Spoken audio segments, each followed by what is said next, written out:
Welcome everybody to 52 Living Ideas. Today is very special. Gary, who has been presenting various things on the farewell discourse, he has just done his master's thesis defense on foot washing in the farewell discourse. And he's going to present to us a shorter version of it that he's designed for his church. So I'm really honored to have Gary presenting. The format is, the presentation is divided into 3 parts. So please keep track of all the questions or comments that you have. There'll be 3 occasions that you will have to speak, to ask questions or have comments. In the first 2 sections, try to keep your comments and questions brief so we can, and to the point, and then you can have much more general comments and questions at the end. All right, that's the plan. If I notice something during the slides that I want to comment on, I will continue to make comments. Gary, does that work? That works. Wonderful. Let's get started. Gary, the floor is all yours. All right. So I'm going to share screen. And I hope everybody is able to see that now. Yep. And so the topic is, as you can see, is religious trauma. And the specific part of the farewell discourse that I was working on was Jesus' command to love one another in John chapter 13. And then kind of building on my my career as a nurse and specializing in different forms of trauma, I did something called trauma-informed care. And so I've taken an approach to this, which kind of follows the trauma-informed model, trauma-informed spirituality. And so it's going to kind of be designed into 3 sections.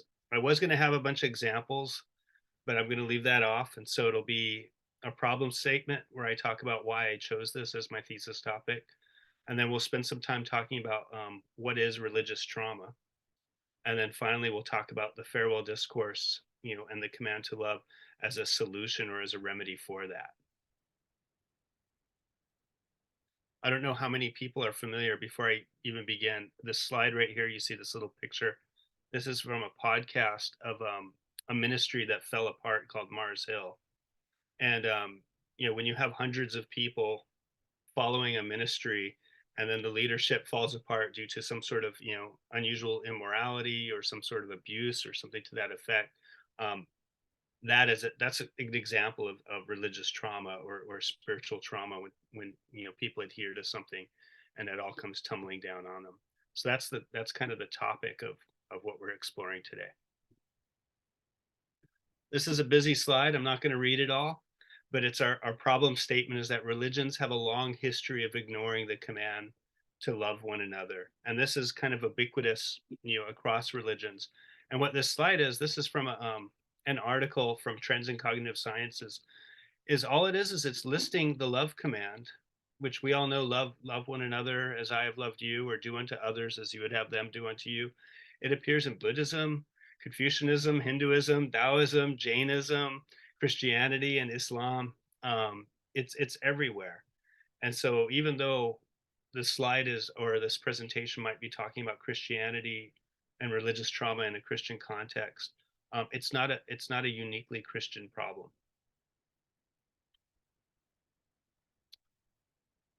This quote really spoke to me.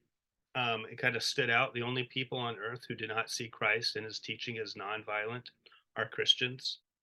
And this is, I don't even know if this is, I found it in 2 books. It was cited as a Mahatma Gandhi, but it might be apocryphal to some degree. But it really spoke to me. And this is the book that I got that from. So on January 6, 2020, was it 20 or 21? The January 6 riots at the Capitol. This is what we saw is, here they are running into the Capitol in Washington, D.C. And I was confronted with this, asking myself, what is it about Christianity that enables these acts of violence? And this is what actually compelled me to go back to school, is I wanted to figure out is is this something inherent to the religion, or is it just something that is common to people? And so I was really kind of struggling with that, especially when you think of the command to love. And so when I talk to people, what we came up with frequently is people talked about the events of January 6th as kind of a justified aggression of some sort. And so that would fall into, the broad envelope of something called utilitarian ethics, which is the greatest good for the greatest number of people. This is right here is a picture of Jeremy Bentham, and it's kind of a gross picture because his head decayed so bad that they had to take it off, but then they just put it on a platter between his legs, and then have a wax head on top of his body. And supposedly he presides over all the meetings at the University College in London. And so he insisted that he would still continue to be in attendance there. So they just stuck his body and stuffed it. Um, Anyhow, he's considered one of the founders of modern utilitarianism. His student, John Stuart Mill, claimed that utilitarianism was founded in Jesus' command to do unto others. And so we have this utilitarian ethic, which is supposedly rooted in this command to love. And colloquially, it's criticized by the phrase, the ends justify the means. And so we get to critiques is like, what happens when we follow a utilitarian ethic to its logical conclusion? So this is a quote from Jacques Derrida, where he says that violence is the inevitable result of attempts to instantiate a particular vision of justice. And so he would argue that that idea of the ends justify the means is that's something inherent to this ethic, and that eventually we're going to end up with stuff like what we saw on January 6th. Another guy, Stephen D. Wise, refers to something called dirty hands approach to ethics, which is a variation of it. And a dirty hands scenario says those are those situations where a conscientious moral agent does wrong in order to do right. And so again, we're back to this idea: is if my view of justice is sufficiently important to me, if I feel strongly enough about something, then the ends really will justify the means. And one might explore the idea of doing wrong in order to accomplishing a greater good towards the end. And that's the idea of a dirty hands ethic. So we're back to the love command, and I'm still asking myself then, is like, does a dirty hands ethic, is this something that's supported by Christianity? And at the very least, Christians or people claiming to be Christians have done exactly that. And so I have two quotes, one from Vladimir Putin, and this was on the anniversary of the annexation of Crimea, shortly after the current war in Ukraine started. And he quotes John 15:13. And he says, I remember the words from the Bible. There is no other love rather than if someone gives his soul for their friends. And so he's using the love command, Jesus' command to love one another, as justification for his invasion of Ukraine. During the Protestant Reformation, Martin Luther, who kicked it off with his 95 thesis on Wittenberg's door, wrote a book called Whether Soldiers Too Can Be Saved. And in that, he says, now slaying and robbing do not seem to be works of love. A simple man, therefore, does not think it is a Christian thing to do. In truth, however, even this is a work of love. And so even Martin Luther, way back when, justified violence or some sort of, violent actions or doing wrong in order to accomplish a greater good. And so that's really what Derrida's critique is you can never know the full extent of the consequences of your actions. Even though you might accomplish a greater good, even if it seems like you got this good outcome, the seemingly good outcome may lead to an unforeseen disaster. And if we wanted to get like really particular on it, an example that pops into my head is Iran, is the Shah's displacement or the Shah's installation in Iran. This was something that was arranged by Western powers. They wanted to, assert American interest, and that inadvertently led to the Ayatollah regaining power as the revolution that threw out the Shah. So that's the end of part one. And this would be a good time if anybody has any questions or anything in the chat. If anyone has any questions or comments, you can type exclamation point in chat or raise your hand in Zoom. Gary, I'm just going to start off. Gary, this was great. I think I was not expecting religious trauma to be a part of it. And I think it's a good thing to talk about, because I think, um, you know, it's rooted, when you said it's rooted in the commandment to love one another, and then like the various religions not doing that. And I remember it was a comedian that joked about it, but it's so true. And I want to say it was D.L. Hughley. And he said that the hardest army to beat is the army that believes that they're doing it for their God. And he said it in the context of the Iraqi war. And the United States had all this artillery and all these tanks, and all these foot soldiers had is like they showed pictures and footage of foot soldiers like throwing rocks at these tanks. And he said it takes faith. He was like, you think these guys are crazy? No, they have faith because they feel like those rocks, because they're backed by God, can beat this tank. And you know, if they sacrifice their life, they sacrifice their life for God. And so I think this, like, it's funny what people will do and how people will sacrifice themselves for God. And then just another quick point, when you were talking about Vladimir Putin using that quote, and I was like, when he says, the greatest thing, he quotes the Bible talking about it's the greatest thing for a person to give up his soul for his friends. I always wonder if he's talking about his own soul. Like, does he think that he's really acting in a correct way in this sense, giving up his soul for Russian and for USSR? I mean, it's just because there has been horrible, horrible crimes justified by belief in God. And a lot of leaders will use it to justify horrible things. And, people's like, well, they won't I mean, how do you get people to do horrible things? And it's like, well, you tell them it's for God, and then something just takes over, sadly. So those were my thoughts. Do you want to respond before I go on to Joe?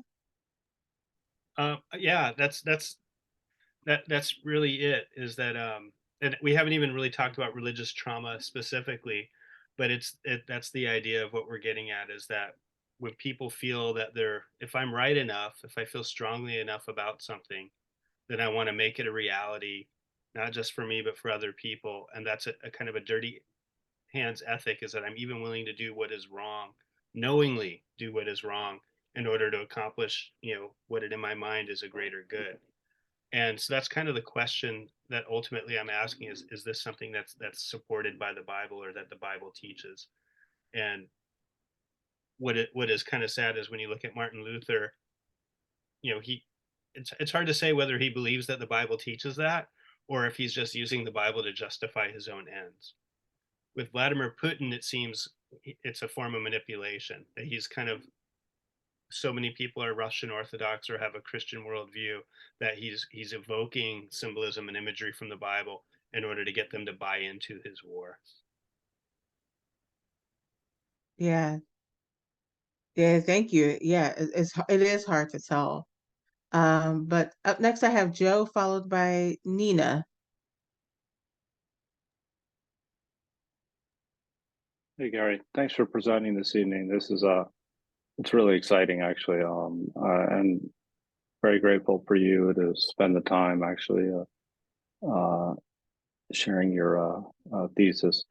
Um, the way I'm seeing this play out is that you're basically balancing a utilitarian type of perspective on the world from a like more top down perspective, in the sense that how a power structure can use or misuse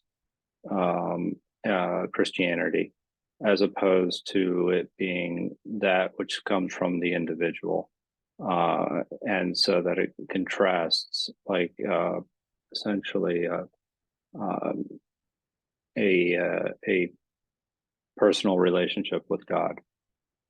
So is that the contrast that you're kind of setting up for the rest of the discussion? So, because it seems like these power structures ultimately tend to be the issue more so than, and then they believe that they need to do the greatest good for the greatest number, because that's the position they're in.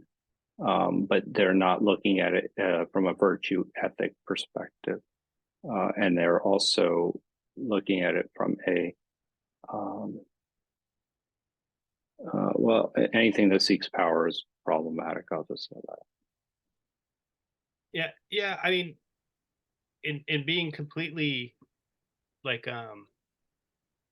if I'm gonna have some benevolent attitudes towards people, just in general, as I want to acknowledge that sometimes people do these things honestly, fully believing that they're doing the right thing. Mhm. A friend of mine, I was best man at his wedding, and he was there at the January 6th, rally. And in his mind, he was there praying with people. He was there serving God. He was believing very strongly that he was doing his Christian duty, and that the nation is in horrible rebellion, and that he's standing in the gap, for his country and for everybody that he loves. And so, kind of the big question that I'm asking, kind of in part one, is like, that we're talking about dirty hands ethics, where we're consciously doing something. We're busting into a building. We have our guns. We're going to war. Whatever it is, we're consciously doing something we know is wrong, thinking that it's for the greater good. And is that the kind of ethic that is taught in the Bible? And broadly speaking, when we look at the Old and New Testament, there's a lot of weirdness. So I'm focusing specifically on the farewell discourse and the foot washing, and saying, like, what's being communicated here. And it's significant because the command to love one another is, in the words of Jesus, the summation of all the law and the prophets. And so in Jesus' mind, all the laws, everything is summed up in this command to love. And so the big question we're asking is the command to love, does it entertain a possibility for a dirty hands approach to justice, dirty hands approach to ethics? And that's what I'm Okay. kind of exploring. And I there's eventually also get that to example. virtue ethics, but but yeah, Well, that's in a way, and there's also this, and I don't mean to interrupt anybody, but the example of service from the individual to do what they can to make society better. So washing the feet, this is what I'm doing as an act of love. I'm demonstrating what love is, as opposed to, that's kind of distinct from some of the other ethical systems that we're talking. Not to say that, again, I see everybody's perspectives, whether they're utilitarian or not.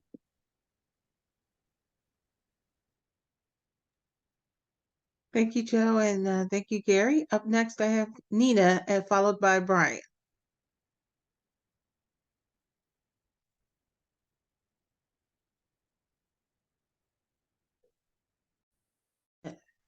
Nina, if you're speaking, you're on mute.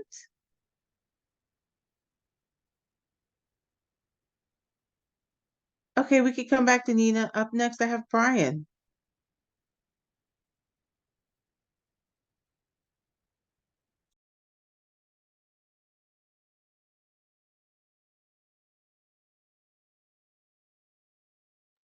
and Let me you're check muted. one thing. I think they may not be able to unmute. Hold on.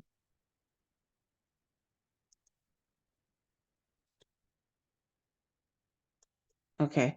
All right, sorry. Nina, you can unmute now.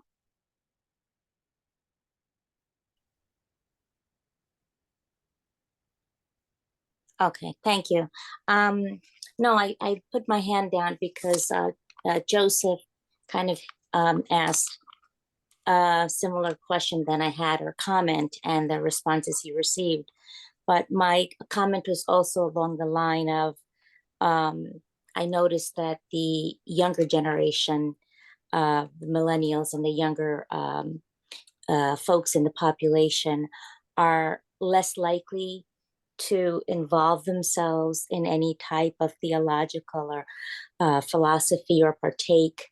I see this in my participation at church, where there's just a dwindling amount of people participating, not necessarily due to any pandemic or anything, but I feel that the younger generation sees politics and religion as one. They don't see a difference, a separation of theological philosophy and then political. So they're now, because like you mentioned, the examples with all the examples, Putin and the Shah and all of these political leaders, and historically also have utilized some theology, some belief, some philosophy, some idea to justify their political ambition or means or ideas. So that's one thing that I noticed as I was listening to everybody and I was taking notes, that there are less and less people in our population just willing to participate in religion in any form, and a lot of people declaring that they're atheist and so on and so forth. Thank you. Nina? And all I'm going to say to that is that's actually part of the next section.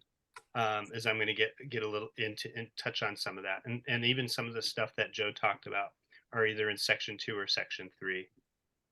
Thank you. Okay. Up next, we have Brian. So I'm really happy to hear your this outline, because I remember the very first day you talked, this was the question that was on your mind. This, well, you've put it very well. This is the question on your mind. And so I'm glad, I congratulate you on keeping your focus as you've gone through these months and months of research. That's really hard to do, so congratulations. And I'm looking forward to seeing the rest of it. I'm gonna have to leave that in a half hour, but I just want to, I think the topic you're touching on is very, in the way that, and you've already highlighted it through your experience through the person you knew as through your best man. I'm sure you knew it before him. You knew him before that, but and people have been focusing on using religion to justify politics, but sometimes the purpose, at least it seems that you could just as well say, and in some of your examples seem to indicate that you can also use imposing a religious belief is also an end to which people will use any means. So I just wanted to kind of say it's not just using, it seems to me that what you're saying, and in fact, it's not just religion used to justify politics, it's also using politics to impose religions. I 100% agree with you. And I think we're seeing in the United States, I think we're seeing a lot of that, where a lot of legislation is being pushed by minority religious opinions, and when successfully adopted, it's then the majority is kind of forced with it, whether they agree with it or not. Yeah. No, I'm with you on that. I think I touch a little bit on that in the next section.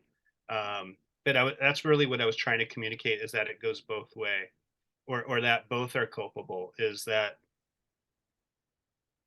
whatever your picture of justice is, whether it's a religious or a secular view of justice, dirty hands just really means is that I'm going to instantiate it and I'm going to make it the reality by any means necessary, and I'm willing to get my hands dirty in the process because I believe so strongly in it. And that objective could be religious or secular; it could be anything. And that's how I understand a dirty hands approach when I looked at it. And the big question, the only question I'm asking is, when Jesus says to love one another, is he teaching us to have a dirty hands ethic? And Martin Luther and Vladimir Putin say yes. And, I'll let the cat out of the bag. I'm going to argue that the foot washing scenario says no.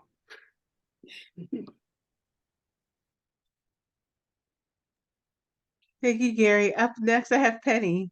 Yeah, I just wrote on my little paper here when I put dirty hands ethics, selfish viewpoint, impose my will, I have superior knowledge, as opposed to a compassionate viewpoint, which is selfless.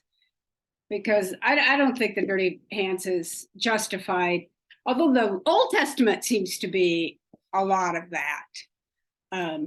Because they're willing to kill anybody and do anything to impose their view of religion and the world.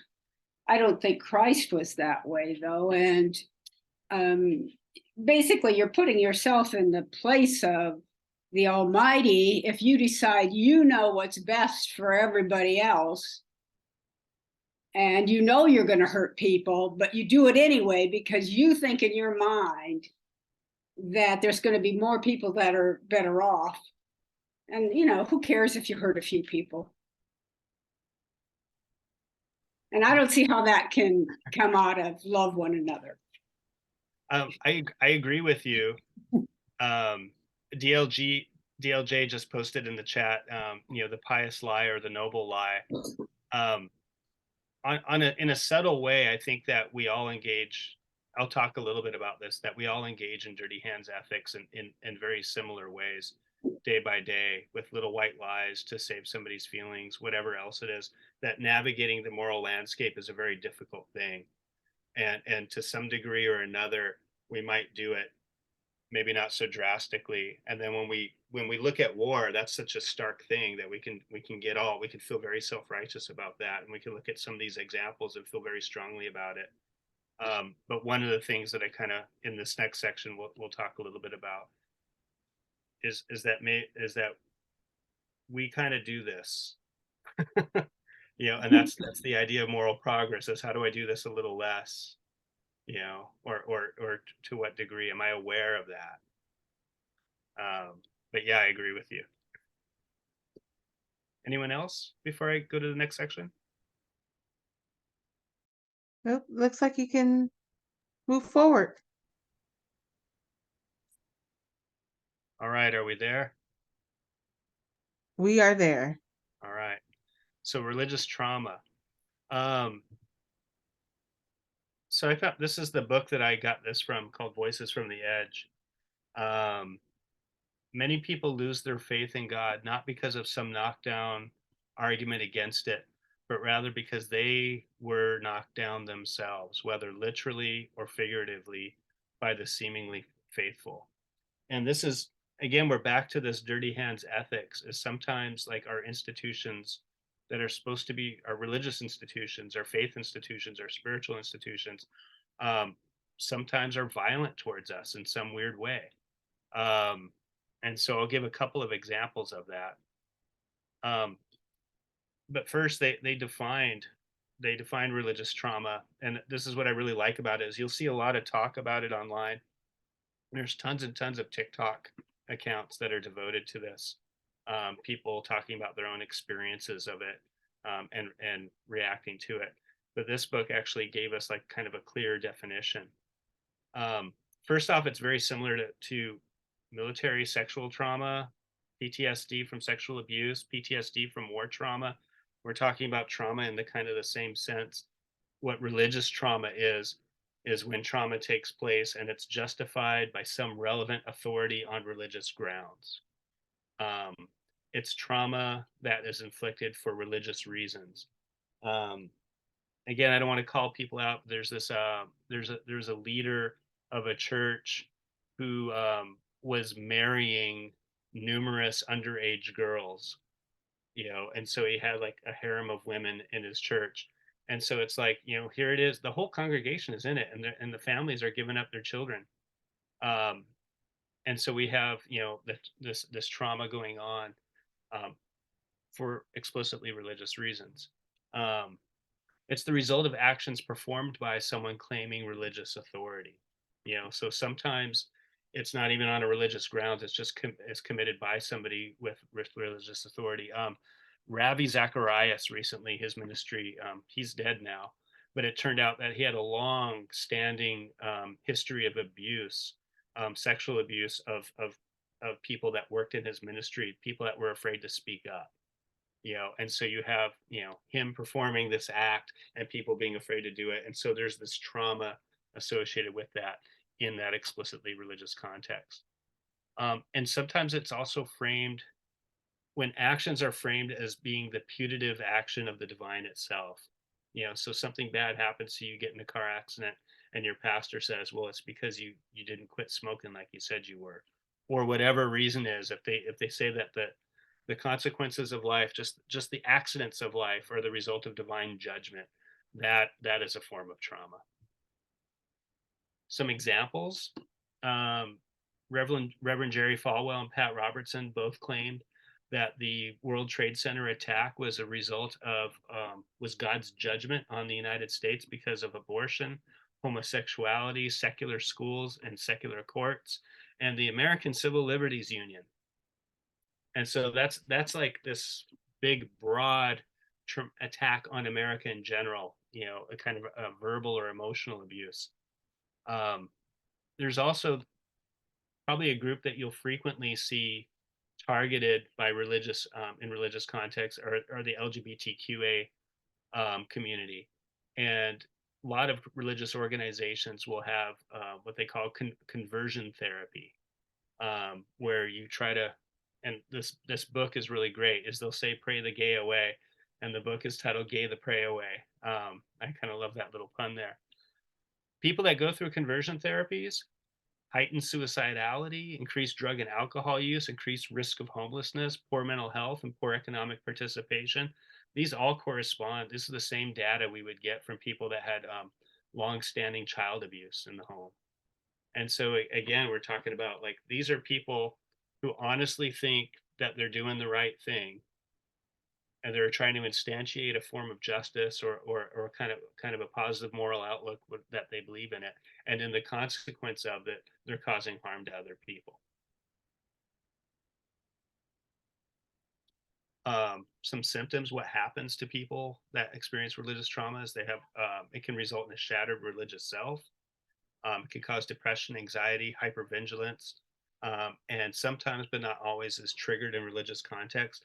And this is straight up, those are the symptoms, classic textbook definition of PTSD. This is what happens when people have war trauma, sexual trauma, whatever else it is. You can have church trauma.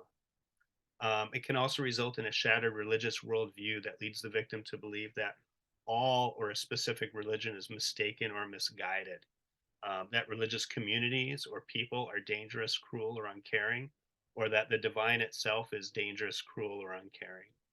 And so these are two signs from the Freedom from Religion Foundation. It's the largest group. I like how they call themselves the free thinkers that strive to improve the image of atheists.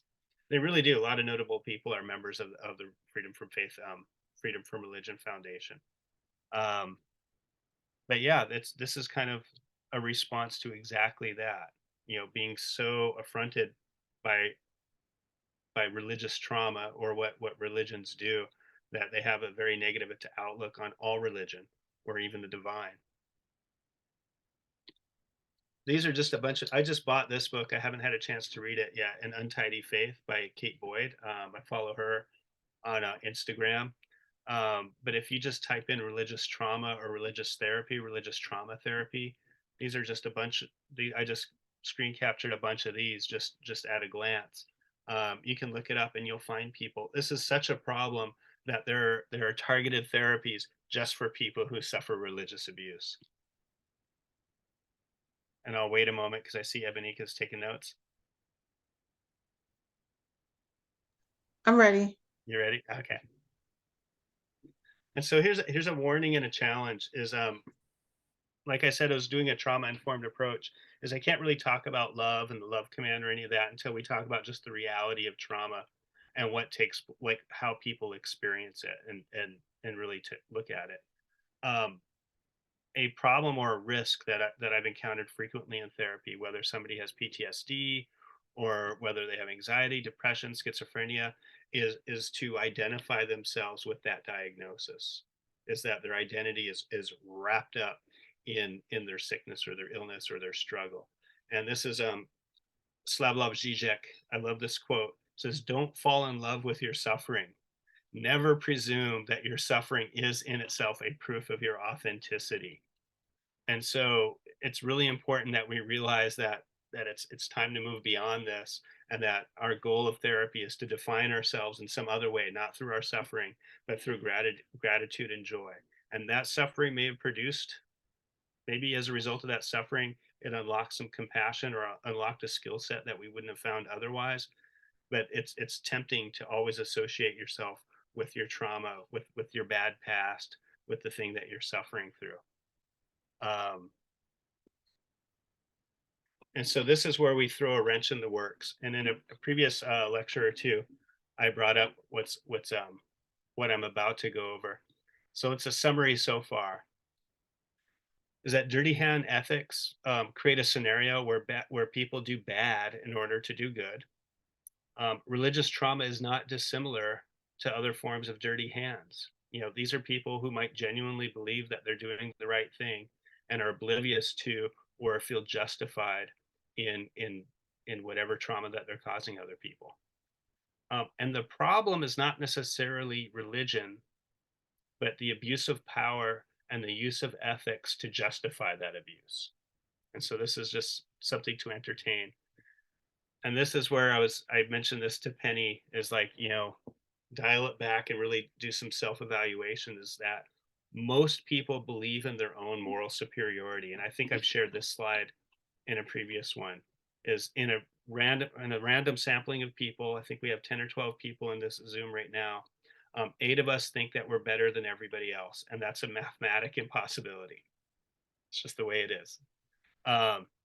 Moral decisions for most people, we can put you in a lab, we'll set you up through a bunch of scenarios, and we'll find that most of your decisions are really based on intuition and self-interest, that there's really not a whole lot of ethical reasoning that goes into making that initial decision, whatever it is. There's also this wonderful phenomena called moral dumbfounding, which is where when I ask you why something is right or wrong, you'll emphatically believe morally it's the right thing to do, it's the wrong thing to do, whatever else. And if I ask you why, you'll say, I don't know. That's really common. Most of our moral decisions, when put against the wall, when asked to explain ourselves, we have a hard time articulating why something is right or wrong. Which leads us to this idea that a lot of moral reasoning, our thinking about it, is a post hoc or after the fact rationalization to support the decision we already made in the first place. So when we ask people to explain it, they might be initially morally dumbfounded, and then they'll come up with an explanation. That's a post hoc rationalization. That did not lead them to their conclusion. That conclusion was led through self-interest and intuition. It was the gut. And then finally, when people do apply moral theories, apply ethical theories, they frequently select which ethical theory they're going to apply to coincide with their previously held prejudices, whatever those prejudices were. And all of these, I'll just click right here. I have a little summary, and then I just listed on this slide. I can share this slide with you or send this email. I sent it to Shrikant. If anybody wants it, send me your email. And I'll do that. But so I went ahead and sourced it all. Each one of these, there's more articles too. But yeah, we'll selectively apply moral or ethical theories in order to meet our previously held preconceived notions. And this is where I should have given you an example from the Gospel of John. It's in John chapter 11, where the Pharisees are debating, what do we do with Jesus? And the high priest speaks up and he says, none of you know anything. It's better that one man die than that the whole nation should perish. And so it's right there. He just uses a straight up dirty hand scenario. We're going to kill this guy, and the outcome is we're all going to be saved.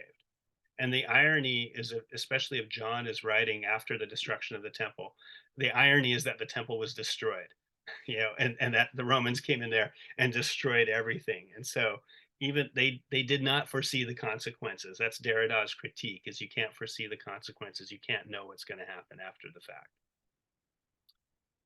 So healing, this is what healing looks like. Just FYI, as we get into part 3, we're going to talk about healing. And it's like when you thought healing was supposed to be about journaling and crystals, and then you actually start healing. And so this is going to be the hard pill to swallow. All right. And I have this slide here partly because in my actual thesis presentation, it was almost all memes. It was just goofball memes through everything. And so from here on out, the last section, I'm going to have a few memes just kind of thrown in to explain it. And so that's the end of part 2. Any questions? If anyone has any questions or comments, you can type !point in the chat or raise your hand in Zoom. Gary, I'm going to start. I'm going to take advantage of it. Again, the second part was really good, and it was good in the sense that you spoke on what I think a lot of people experience. I noticed that one thing is that it's ironic that we talk about loving each other in the church, and then we could dehumanize people outside of the church. When you had those 9/11 slides up and talk about Pat Robinson and Jerry Falwell talking about how how this is an attack on America because of our immorality, because we were becoming more accepting of gay people and LGBTQ people, and that it's justified that this is happening to our country. And I just think you're just dehumanizing a whole set of people because you don't agree with their lifestyle. And you're also doing that because they're different than you. And I just, to me, it just boggles my mind that we can say out of one side of the mouth, yes, we love everyone, but it's only if you abide by these certain rules. And I think you had a point too where you talked about, and you did show that slide before, where you were saying, people think that they're on the moral high ground. And you're saying that's just practically impossible. And I agree. I think, we all can fall into this. And I think that's why a lot of people flock to religions that kind of separate themselves from the rest of the world. Like we're somehow better and more moral because we follow Jesus Christ and his teachings, and these people do not. I was a part of a church that really literally separated the church from the world. Like it was always like the world is the separate thing from inside of the church. And I'm like, me and my friends used to always say we hated that term, the world, because we're like,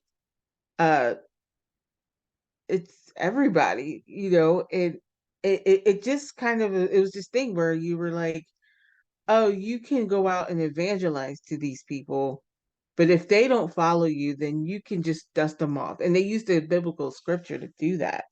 And I was just thinking that's so First of all, I think it does two things. One, it's like it was a term that was used when we had a big scandal in our church, and it was called love bombing. And what it's that it's a term for people that don't know here. It's a term that means that you're really nice to people outside when you're trying to recruit them to the church and you're trying to study the Bible with them. I put that in quotes, study the Bible. And in reality, what you're doing is you love bomb them, and then once they get in the church, you kind of like, okay, I'm done with you. And it was just this dehumanizing people. And a lot of people ignore church trauma. They're like, they treat it as not real, or people in the church don't want to deal with the simple fact that church trauma happens.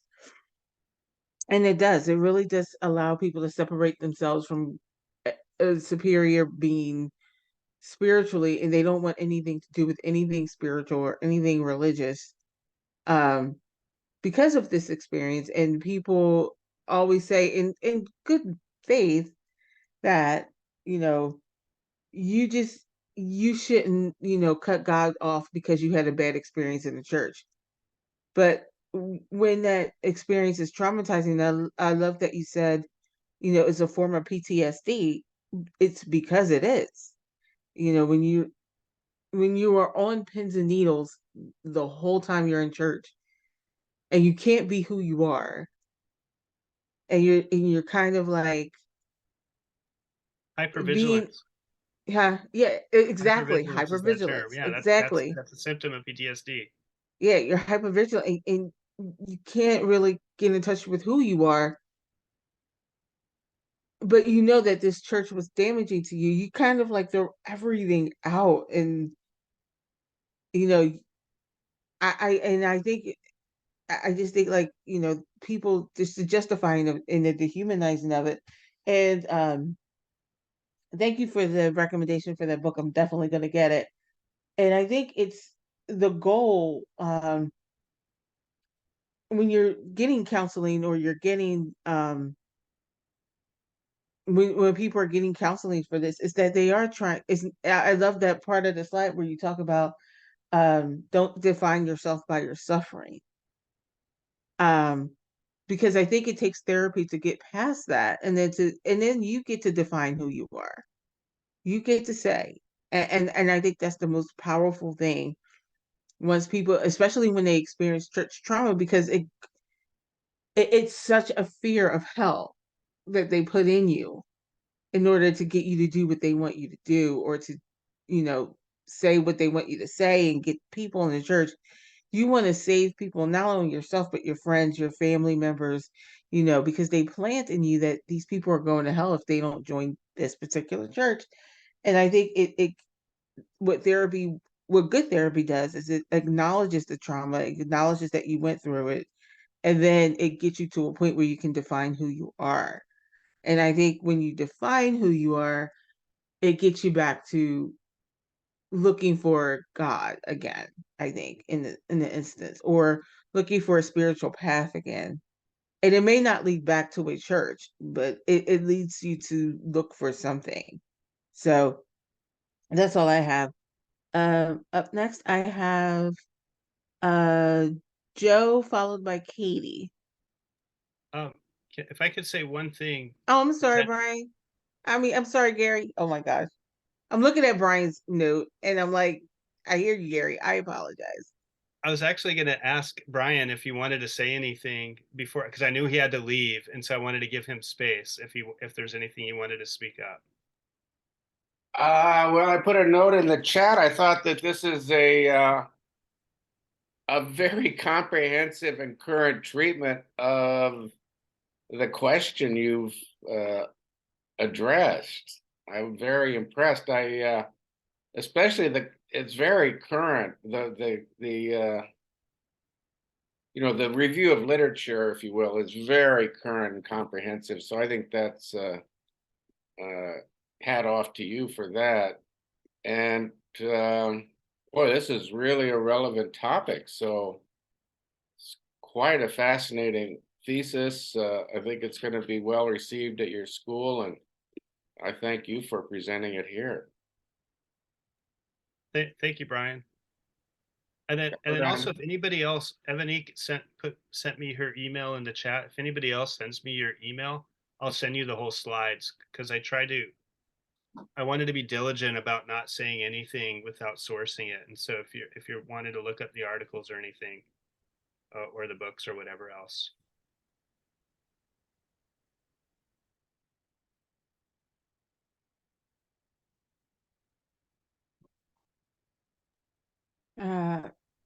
Up next we have Joe, followed by Katie. Yeah, I mean, this is very interesting for a number of reasons. To me, I too very much appreciate "Don't fall in love with your suffering." that I think that that's a very powerful line when you're talking about PTSD specifically, because I think, you know, some people may become, you know, just the kind of counter to whatever has happened to them. There's different ways to essentially, I look at it through like a person that experiences trauma has three different ways to maybe go through it. And I'd be interested to get your thoughts on that. They have one where they can be angry and be in love with their suffering to a certain degree and take it out on the rest of the world. Then there's a second reaction that you could have is where you're angry and you're taking it out on yourself with self-harm.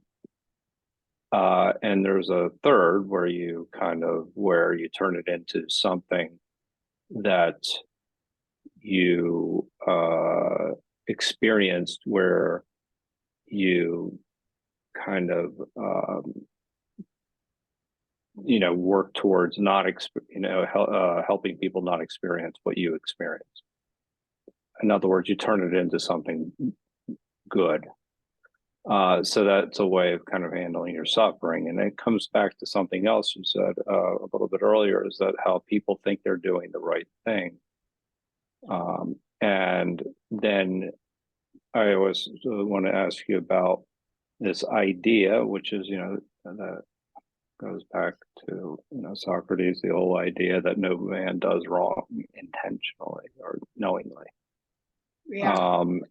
And so how does that element of actually believing that, you know, kind of factor into not only forgiveness of oneself, but also forgiveness that allows you to move forward and actually move past your suffering in a way that you're actually become productive. And the other aspect of this is that, and Evanique alluded to it, there is, you know, there are some people that may rationally come to the conclusion, you know, that they don't believe in any kind of God or whatever. That's, you know, that's fine. Then there are the people that just don't believe in God because they were harmed by a religious group. There's that aspect of it too. And I think that that's just more of hypervigilance, as you were saying, or to some degree that falls under that category. Anyway, I was just wondering if you would give your thoughts on those three different reactions that I thought about. Yeah, and I'll try to actually. I think I could summarize it kind of quickly. I did a training called cognitive processing therapy, which Mhm. is kind of like specific to like PTSD, and you know, like military war PTSD is based on research that had been done on sexual trauma, and so as we find is that regardless of its causes, PTSD evidences or produces the same, you know, sequelae of symptoms, and the treatment for it is going to be very similar no matter what it is. You know, and so there's that. Also, how we respond to trauma is kind of is similar across there. And so one of them is this idea is that we're raised in kind of inoculated in us as a belief in what's called the just world hypothesis, that good things happen to good people and bad things happen to bad people, and that over the course of life, karma gets us all in the end. We get what we deserve, good or bad. You know, and probably most of us have some, to a greater or lesser extent, some degree of belief in that.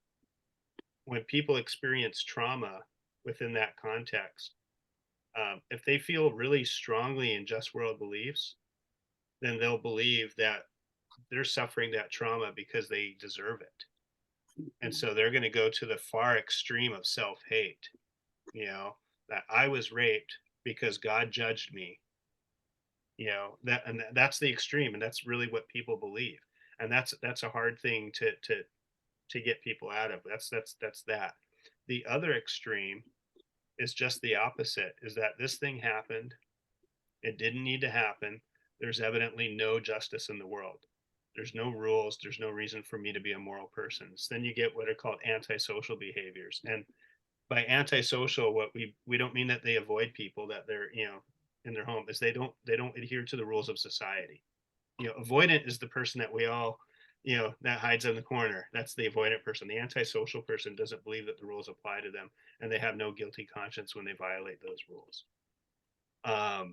The healthy response is what you described, is I take my trauma, whatever's going on, and I just accept that the world is generally a just place, but sometimes bad things happen to good people. That's just the reality of it all.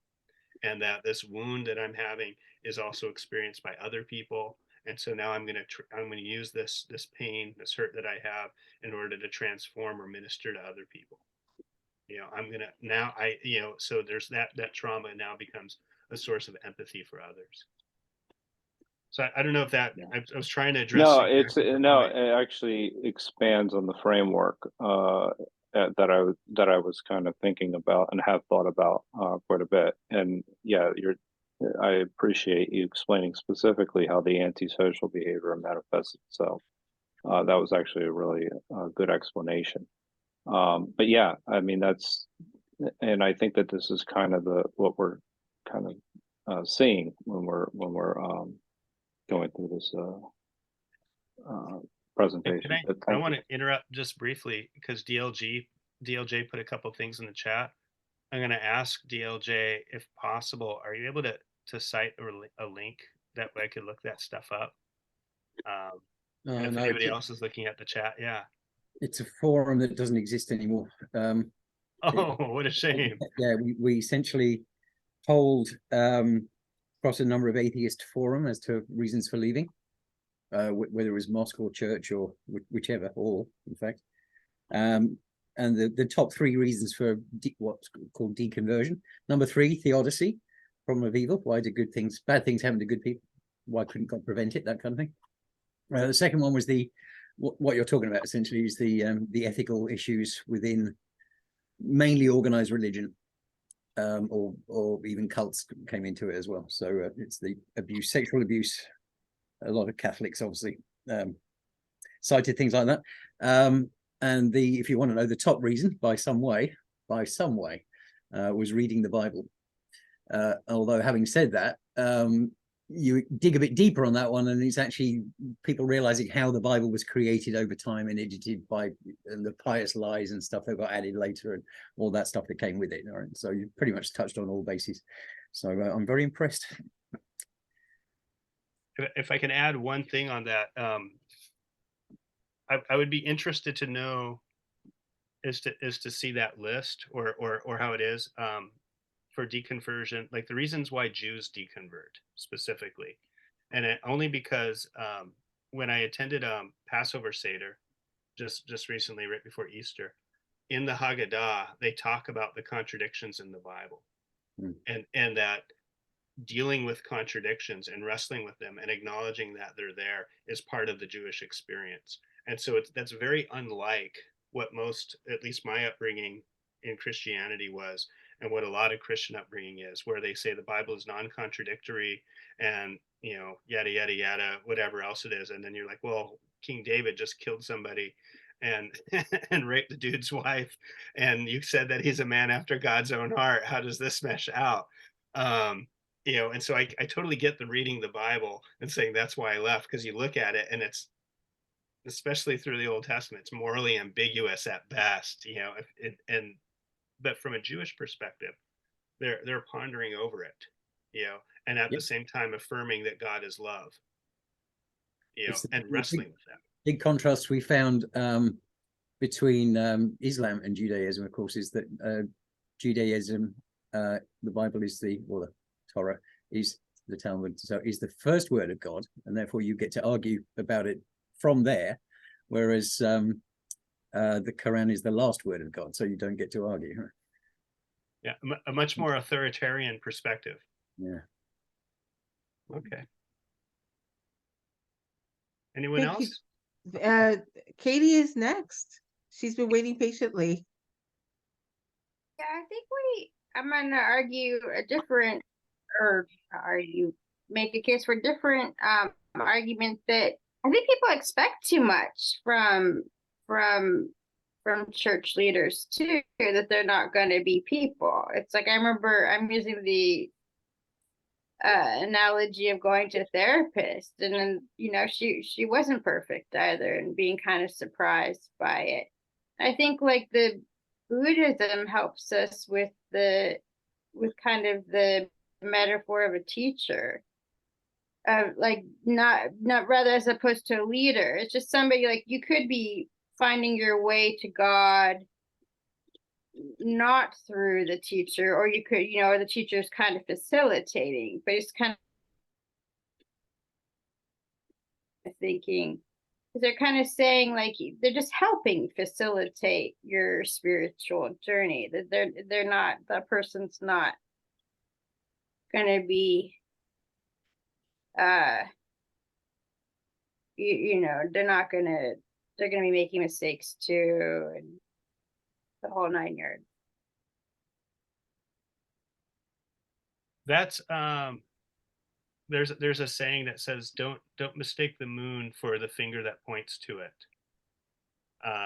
And that's an argument that I frequently hear, from people, especially if I bring up religious trauma at all. Is like the first response that I get, especially from pastors, is some sort of a defense, like, okay, this people are imperfect. That doesn't, whatever happened to you, it doesn't disavow the tenets of the religion.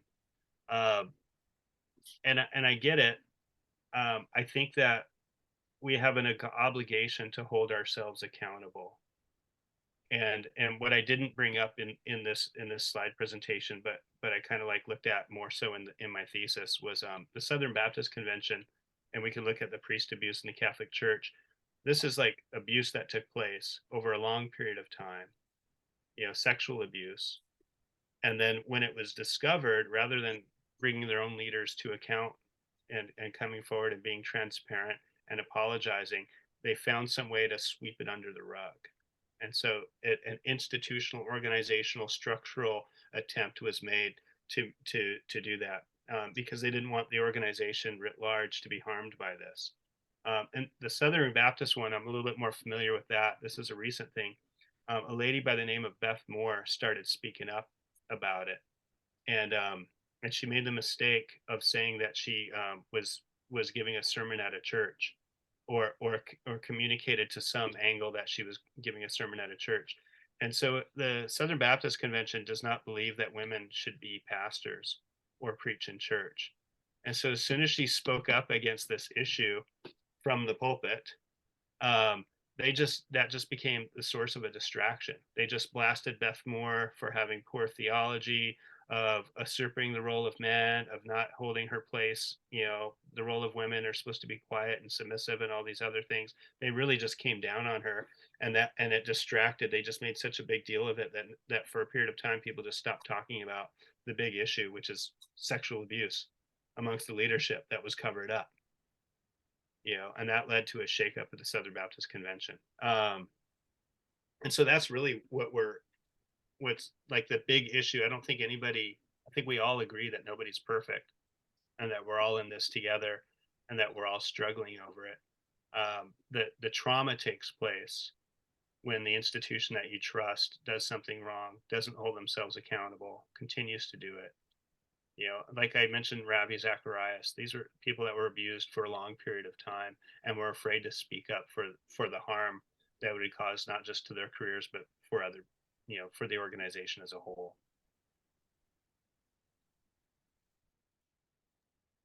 Thank you, Gary. One thing I just wanted to add really quick before we moved on is I think you're right. People make mistakes, and I guess from what my mom has told me, and from what I've experienced in a non-denominational religion, and then my mom was AME, and her church was next to a Baptist church, and she said there was a lot of things going on, like preachers having two different families. And I think it comes down to, yes, people are imperfect and people are going to do imperfect things, but it also, they don't follow the Bible, and that there's a repentance for that.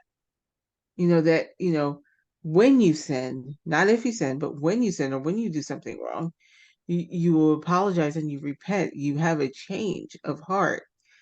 And I think when you see people that don't change their behavior, that's what makes it hard for people to trust the church, is that, and then you have leaders that instead of calling them, like calling their fellow people, calling their fellow ministers out on their sin, when they do call it out, they're persecuted.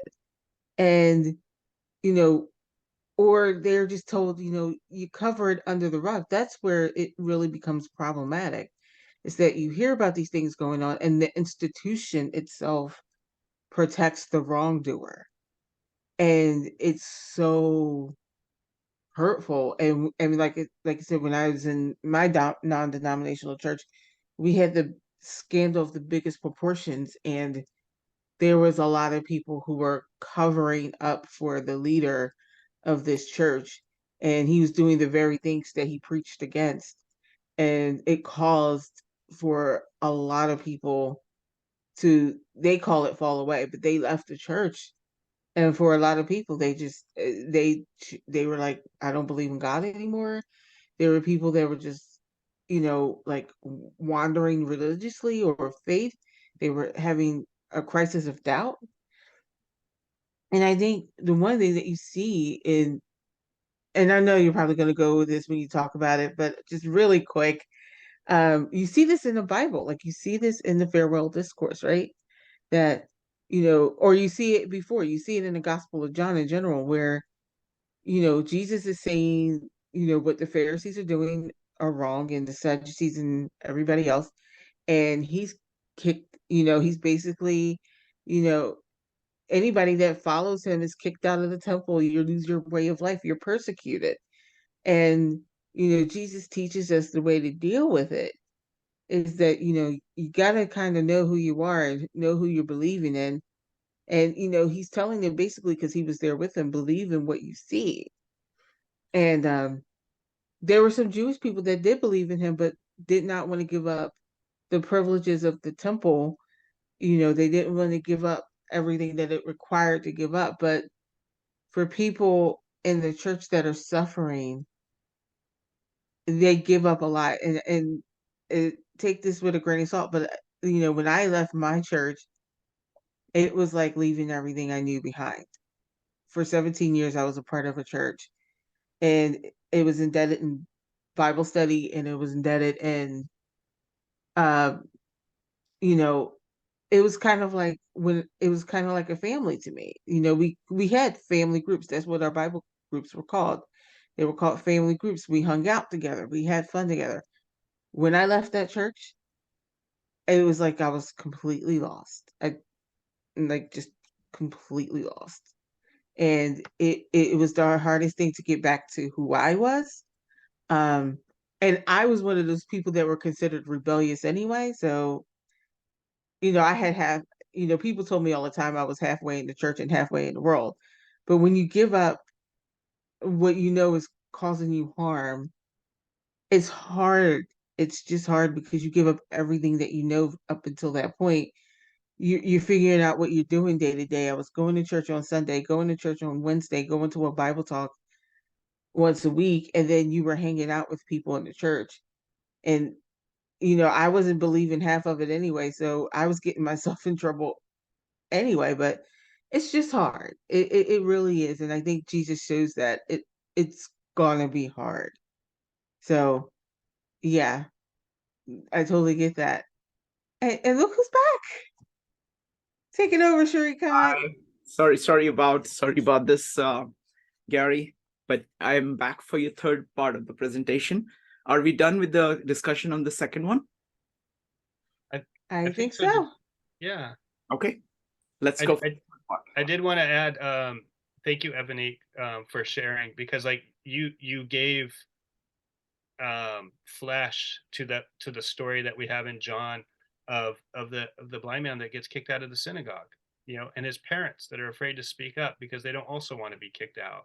And it's like, to be disfellowshipped from a community is a hard thing. It's not just I'm not going to church. It's like I'm losing my connections and my friends and my support network, and it leaves a big gaping hole in life. And that was, I just want to say thank you for sharing that. That was meaningful.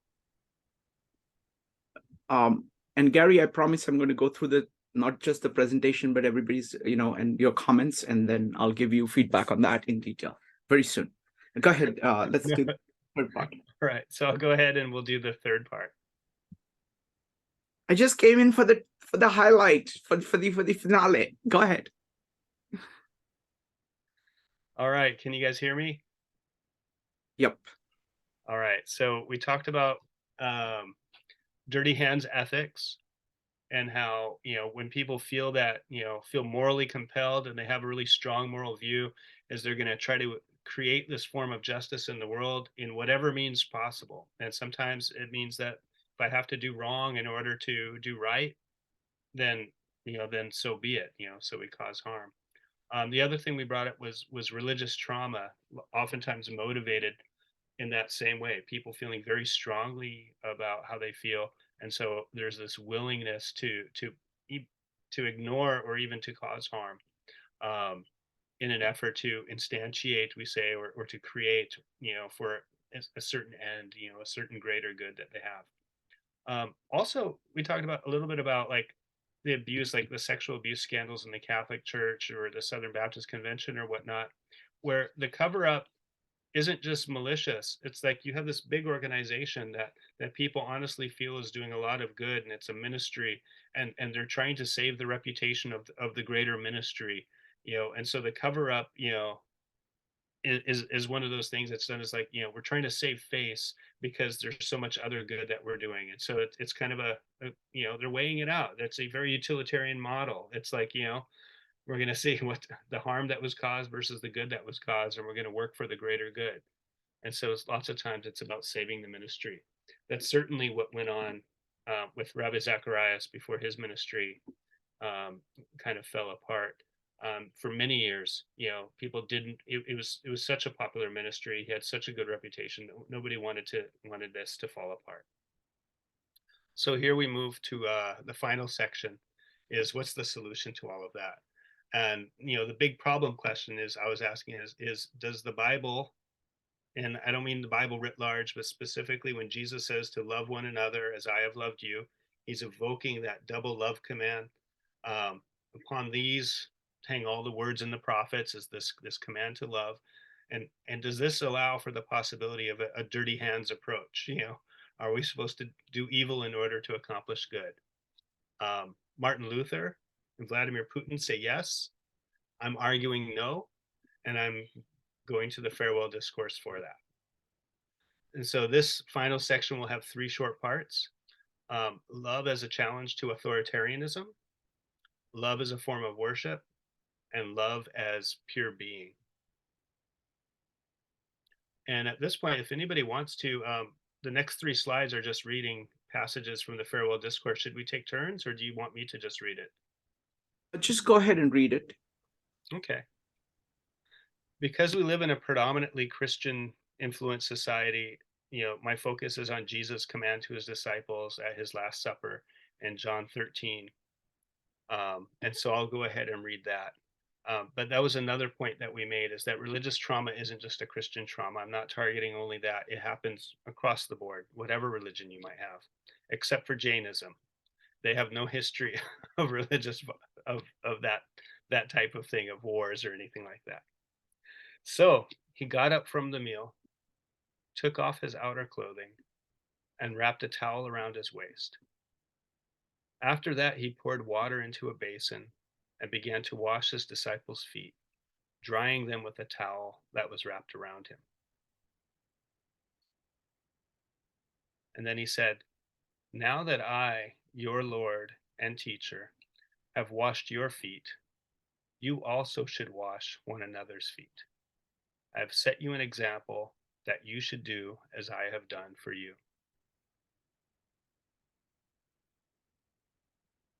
Dear children, how brief are these moments before I must go away and leave you.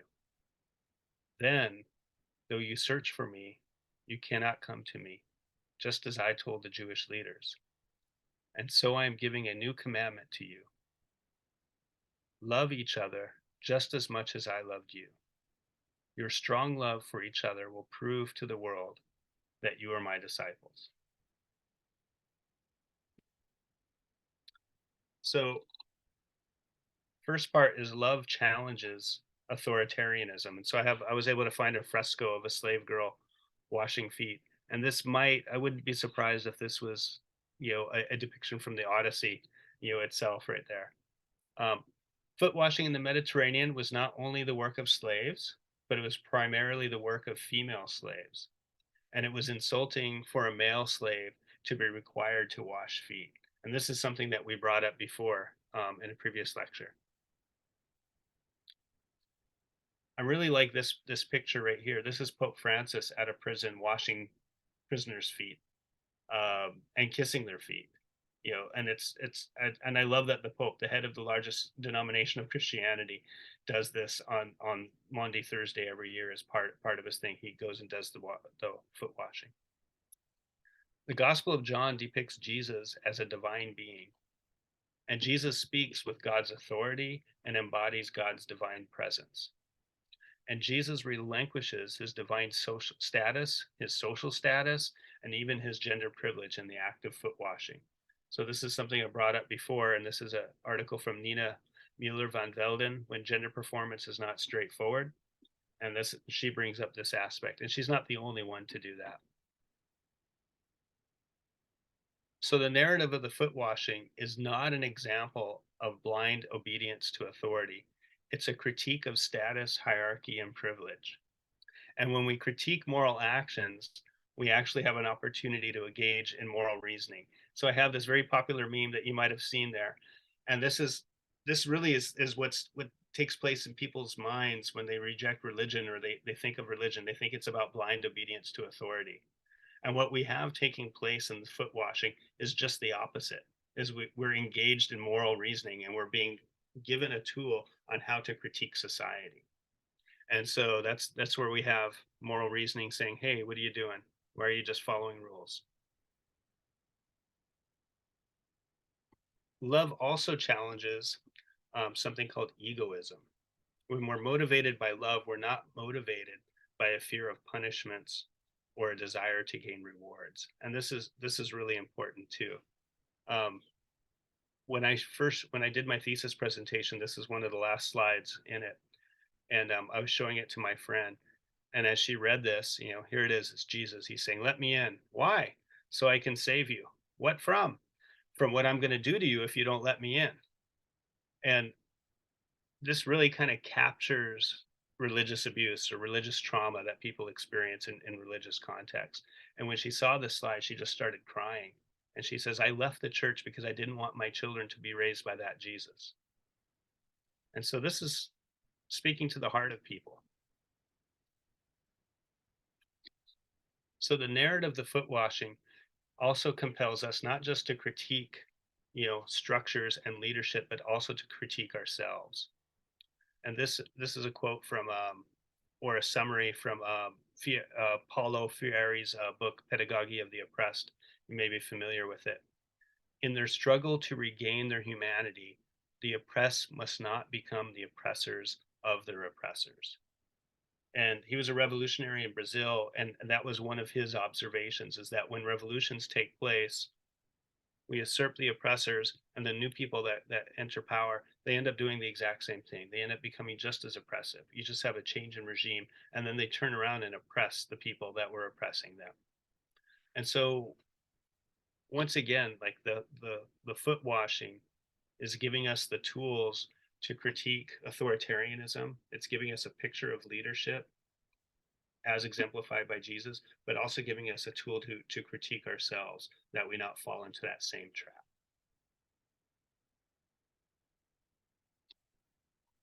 Second thing is part 2 is love as worship. In the Gospel of John, Jesus is described in many occasions as being a space for worship. And this isn't exhaustive. I just didn't want to have slide after slide of all the different ways that Jesus portrays himself. But he's the tabernacle. He's also a stairway to heaven when he says, you'll see angels of heaven ascending and descending on the Son of Man. He's the new temple. This is when he speaks up and he says, if you destroy this temple, I'll rebuild it in 3 days. He's referring to his body. And then in John chapter 7 is where he talks about streams of water flowing out of the belly, watering the land, and is alluding to Ezekiel's temple. And then you have the true vine discourse in chapter 15, where Jesus is the vine, and that's the picture I have here. And the disciples, us, all of his followers are the branches. The foot washing and the command to love others redefines worship as an act of service. And so with Jesus becoming the place of worship and giving us this example to follow through the foot washing, we then have kind of reframed it that worship isn't just going to church and singing songs. Worship isn't even just going to the church in itself. It's now worship is being redefined as the way we love other people. And this is, I'm hoping that you've seen this before, but if not, I'm happy to show it on the slide, because I believe that this is really kind of captures much of the farewell discourse. It says, in a hateful world, kindness is an act of rebellion. It's kind of beautiful because you'll see lots of memes that say punk kindness is punk, things like that, just kind of the state of the world. That's the theme of the farewell discourse, especially when he talks about the inevitability of persecution, and the command to love and the importance of us to continue in love and the power of the Spirit. He keeps reminding it is that this kind of love is just too powerful. People will reject it. You will be persecuted for it. That's just the way things are. And so kindness really is, at least in the depiction of Jesus in the farewell discourse, kindness really is an act of rebellion. And then finally, my last section is love is as being. And this kind of captures this sentiment. This is from Charles Taylor's book, Sources of the Self. Moral philosophy has tended to focus on what it is right to do rather than on what it is good to be, on defining the content of obligation rather than the nature of the good life. And so we've talked about this extensively in our John lectures before, and this is something that I'm really attached to, is that what's phenomenally happening, especially in the true vine discourse, is that we're not being told what to do. We're actually being instructed on who to be, and that the goal of everything that's happening is a transformation of the self. So here we have in John 13:35 and John 15:5. By this, everyone will know that you are my disciples, if you love one another. And this is his follow-up to the love command. And then in 15:5, I am the vine, and you are the branches. If you remain in me, and I in you, you will bear much fruit.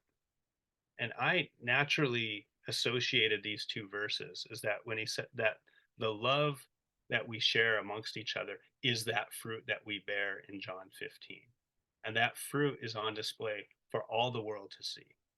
And it's really kind of interesting is that evangelism isn't so much going out into the world and trying to preach the gospel or whatever. It's simply that act of love, and that act of love in a public sphere. And when people see that, they want that. They want to be part of that. They want to be part of that community. And this is really important, especially in the context of religious trauma. The reason why I'm bringing it up is because what the world sees, they fail to see these acts of love. We do see the sexual abuse scandals. We do see the rampant abuse. We do go to churches where we're on pins and needles all the time, wondering how we're being judged. That's not the gospel.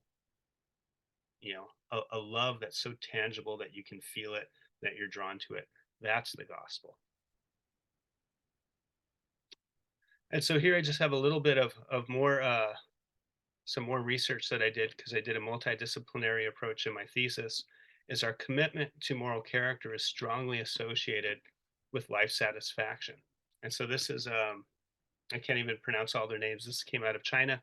Is given that human morality is much more essential to identity than personality traits, memory, or desire, more attention should be given to the relationship between moral identity and well-being.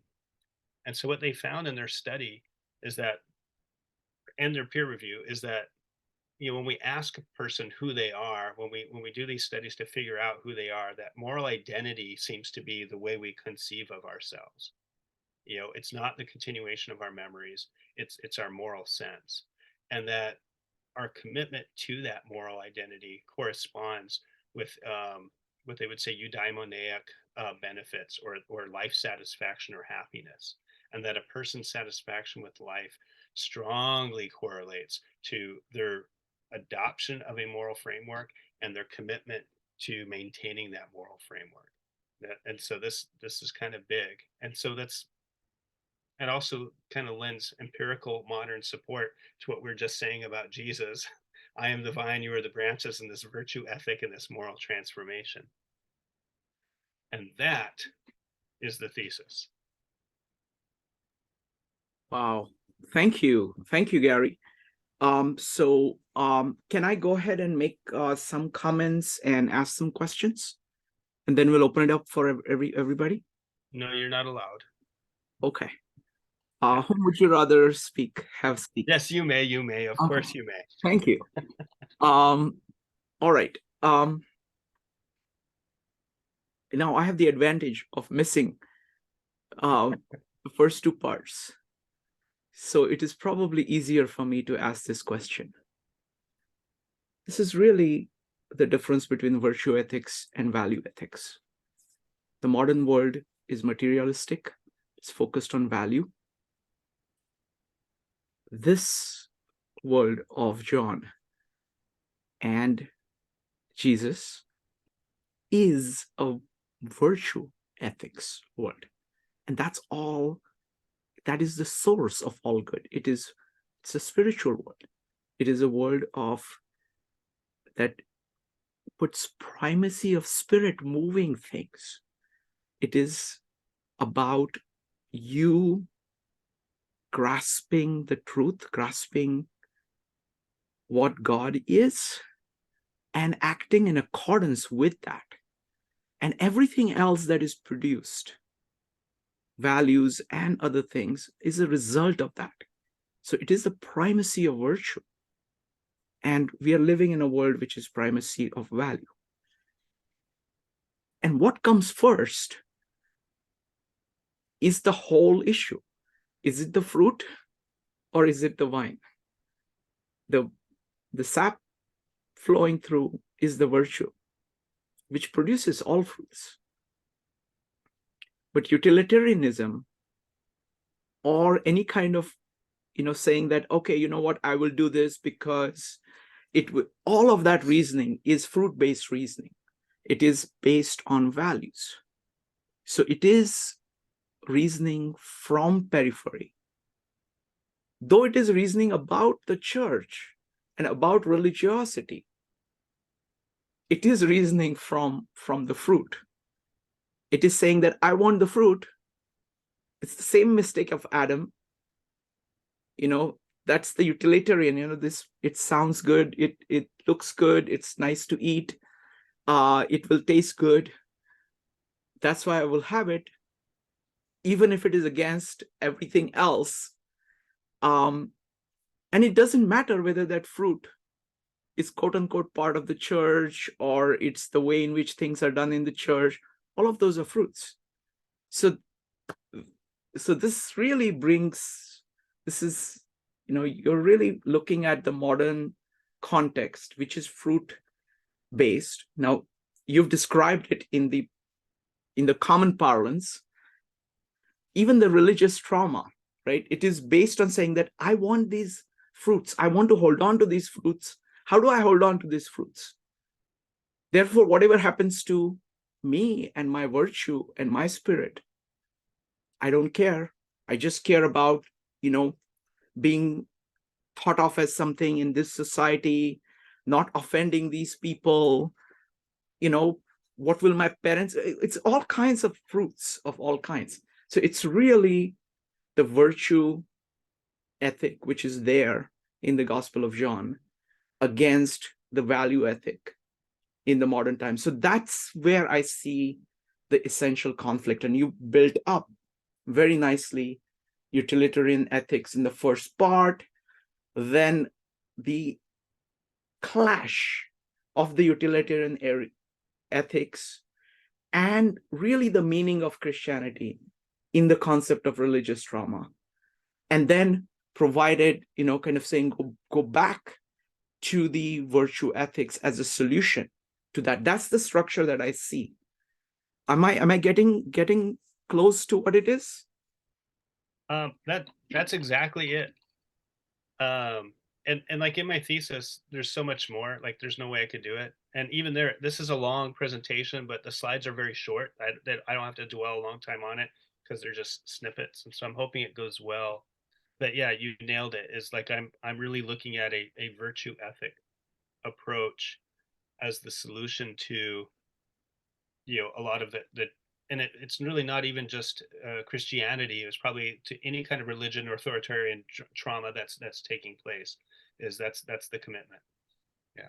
Oh, wonderful. And what happens is that when you actually base yourself in virtue ethics, all of these problems just vanish because those actually evaporate. Because when you're saying that the vine is primary and that's all you really care about, and you're trying to interact with people that way, and you're not really saying, okay, but I have to have this fruit. You're just trying to relate to people. I mean, that's what, just have true relationships. Have, it is the same, it's like whether it is love, beauty, truth, goodness, these are all kind of various ways of expressing that same thing. And if you hold that as a primary, then any kind of ugliness, any kind of falsehood, any kind of fear or hate kind of melts away because you hold truth, love, and goodness and beauty to be what you are. And why would you not be you? And it provides a very deep solution to the problem, where the problem kind of evaporates, at least for you and everything that you're dealing with. You know that it is there all around you, but it provides the space. Go ahead. Well, I was just like for me, it's really taken me like a year and a half, and I think maybe I'm scratching the surface. I understand it better. I certainly don't understand it all, but and I brought this up, is that we're talking about a culture that's 2,000 years in the past. And as we uncover and we look at the cognitive landscape, the way they perceive the world, like virtue ethics is not talked about now. And if I try to explain it to somebody, even a little bit lecture, they're not going to get it. And maybe if they chew on it for a week or two, they'll start to have a little inkling of it. Even I have a hard time with it, and I've been going over it for the past 2 years. But it's that's probably the biggest thing, is just like how alien this is from the way we approach the world. It's the story that they say of these two fish are swimming around, and an old fish swims by and says, "Hey, how's the water, boys?" And one fish says to his friend, "What the hell is water?" It's like that's we have so many presuppositions that we're not even aware of them. And the ancient world has a different set of presuppositions that are just assumed, and not even communicated, or communicated just very obliquely. And here we are going like, what's in the water? We no clue whatsoever. But you nailed it. Like the utilitarian saying, I need to feed my family, right? And the deontologist is like, I need this fruit. And the virtue ethics is like, well, none of that matters if you don't have a healthy vine. This is the thing. And then you'll feed your family and you'll have the fruit. And so the vine image is just this really beautiful thing, because it kind of gets it. It has all the utilitarian deontology, virtue ethics. It's all kind of wrapped up in the analogy of the vine. Wonderful. Folks, go ahead and type an exclamation mark to make any comments or ask any questions. Or you can raise your hand in Zoom, whatever you prefer. We're going to start with Joe. Yeah, I mean, I would very much appreciate you sharing this with us, Gary. One slide actually really caught my attention. It was the slide that says, and I just would like to know if you could expand on this, is that One is that it focuses on what is right to do versus focusing on what is good to be. And I think that kind of highlights what we've been talking about a little bit already. So that it's not necessarily, I'm not necessarily introducing something that's new to the conversation, because I think that that gets to the heart of a moral realist kind of perspective.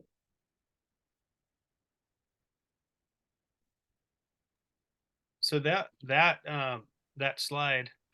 Oh, bye, Nina. Thank you so much. That slide is it's a snippet from it's the cover of Charles Taylor's book Sources of the Self.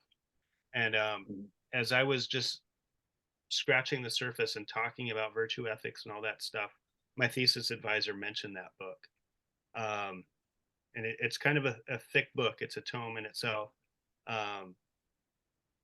But he's like, yeah, everything you're saying comes straight out of Charles Taylor's book. And I had never read it before. And so I decided to start reading it. And what he does is he goes back and forth. He does exactly what we did in this scenario, is he compares virtue ethics with utilitarianism. And he really focuses on that idea of, we're so preoccupied with what Kant called the fruit itself, or a fruit-based or peripheral approach to that. People can be so preoccupied by that they don't even stop to think about what kind of a person they are. They're just focusing on that. And that creates this avenue for a dirty hands approach. If this fruit is sufficiently important for me, whatever that outcome might be, I'm going to cover up the sexual abuse scandal because I don't want to sacrifice the ministry. I'm going to cover up the rape of boys. I'm going to allow it to continue going on because the rest of the congregation really enjoys this guy's preaching. There's so much, like a fruit-based approach leaves open so much. And that's kind of, I think that's the hard pill in the farewell discourse and in the gospels and in Jesus' life, is to trust God so completely, to say, forget about the fruit. You might even lose the ministry. All these things are going to happen. It's important that you cultivate that virtue, that what's really important is being that branch that's grafted into the vine. It's in all the gospels. Seek ye first the kingdom of God, and then all these things will be added unto you. That's the call, and it only makes sense from a virtue ethic perspective, because that's the corollary in virtue ethics, is that we are at our core, human beings are moral creatures, and we're going to be happiest in life when we're true to that nature, that we have a moral nature. And so we have to look into that moral nature, discover that nature, embrace that moral nature, and live it, commit to it. That's the Stoic philosophy, that's Aristotle's philosophy, and that's what in modern ethics we're finding out too, is that our identity is wrapped up in our moral identity, not our memories, not our skills, not our job or any of that. The core of who I am pervading throughout life is my moral self. That's the me, and my identity commitment to that is fundamental to my sense of life satisfaction. Am I committed to my moral identity? Can I say something? Sure. I mean, compared to traditional virtue ethics, what Gospel of John is doing is that they're going one step further. They're actually showing you the conflict between value ethics and virtue ethics in the cross. The cross is that. It's saying that you have to be willing to give up things that you are attached to and suffer that.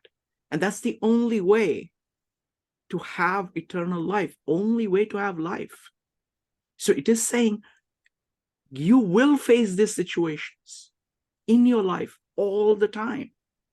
And you have to make that choice. If you make that choice, that is what virtue ethics is, not something separate from value ethics.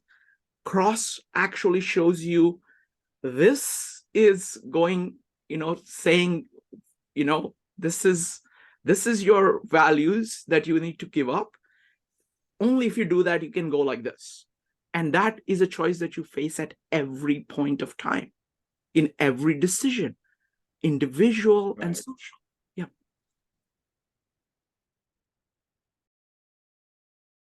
Shrikant, you're a better preacher than I am.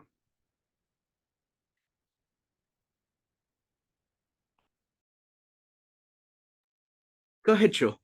Sorry to interrupt.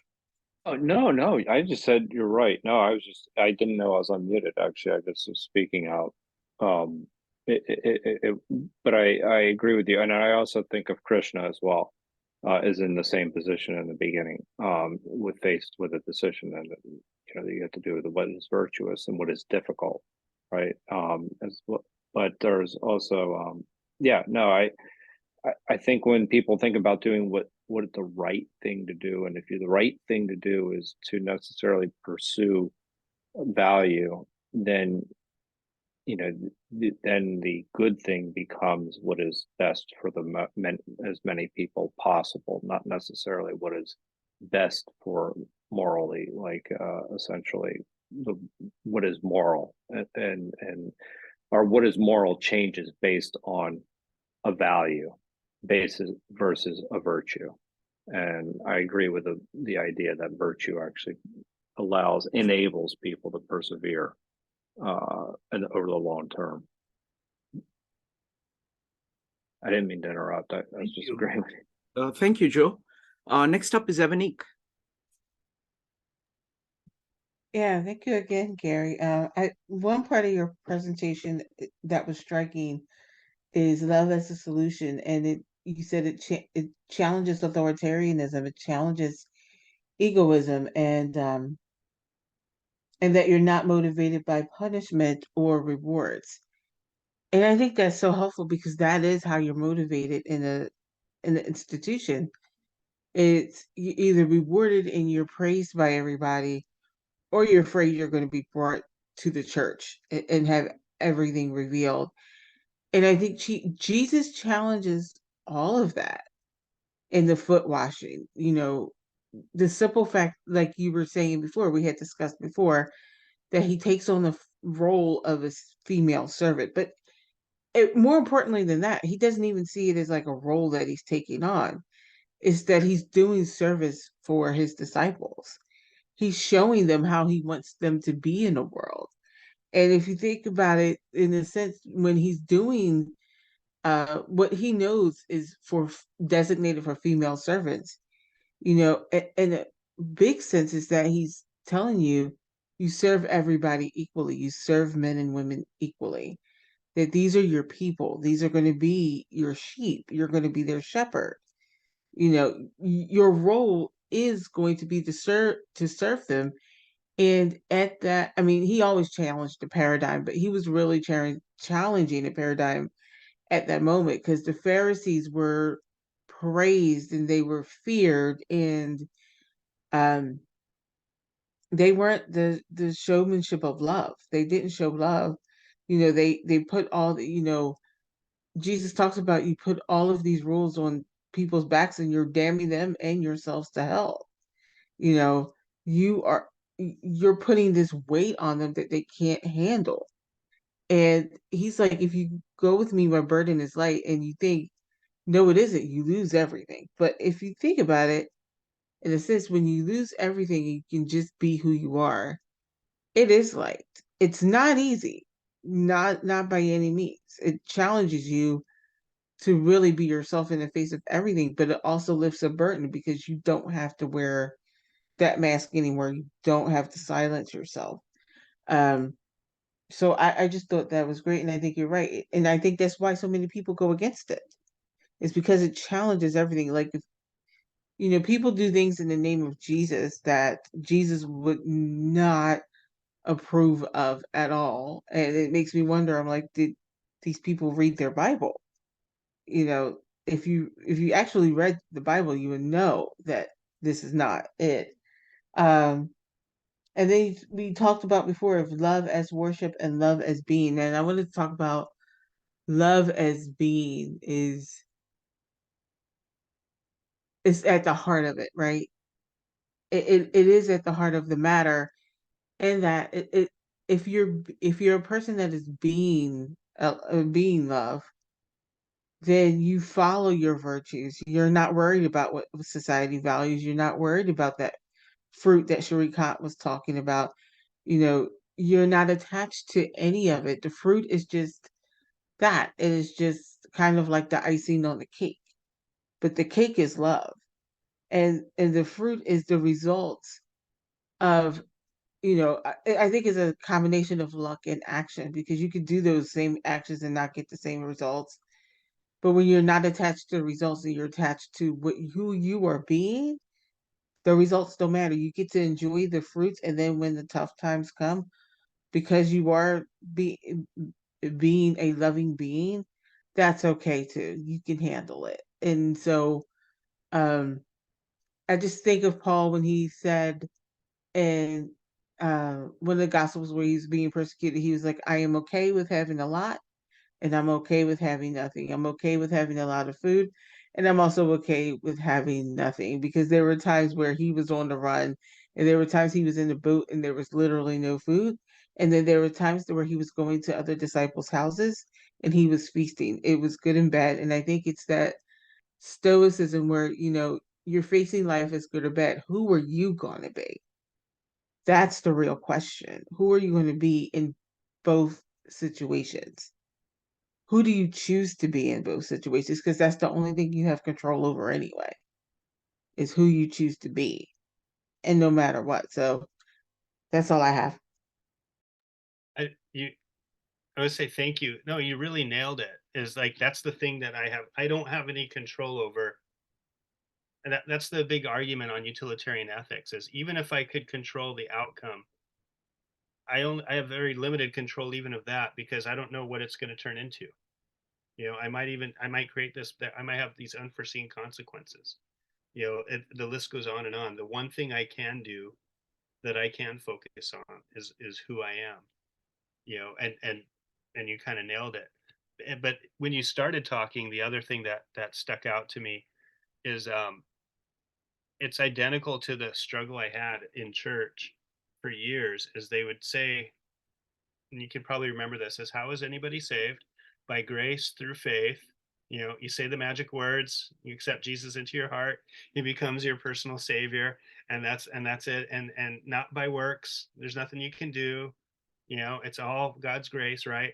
And then from that point on, we judge you about everything you do wrong. And I was like, suddenly it's like, I thought I was saved by grace. How is it that I'm being judged every step of the way? What's going on here?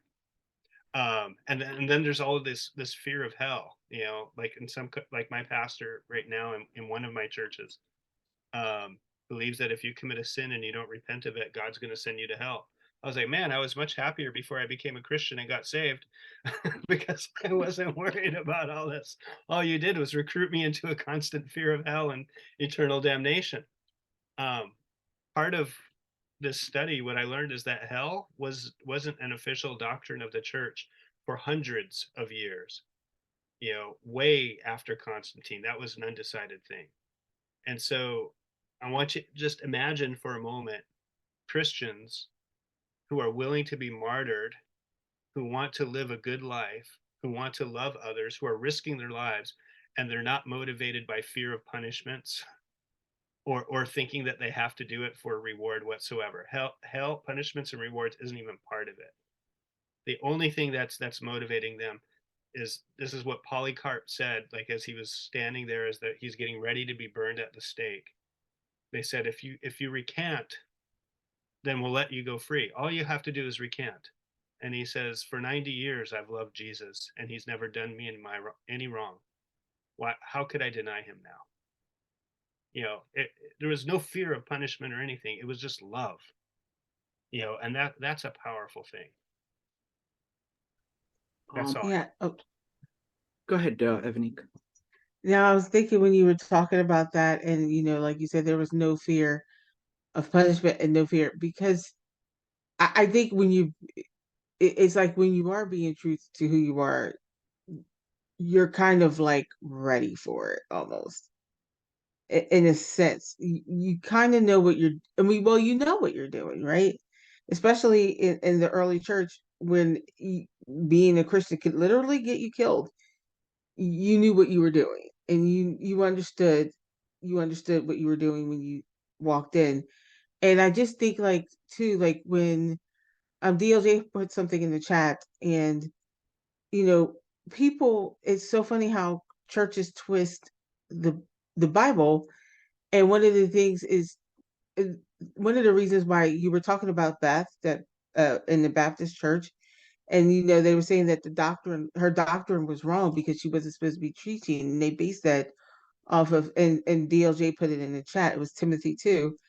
And I was saying, you know, thinking this, like Paul was sending letters to specific churches to address specific problems in a specific church at a time. You were talking about context too. Like, you know, we have to know the context. And the context is Paul was writing specific letters to the specific church. He had no idea that at that time that that was going to become part of the Bible. He didn't understand that that was where that was going. And I always remember that one because one of the things, we did have a biblical teacher in our church, and he said that, you know, in that instance, like in particular, like Paul, you have to know what specific problem Paul was addressing. That way you can understand and get more out of it.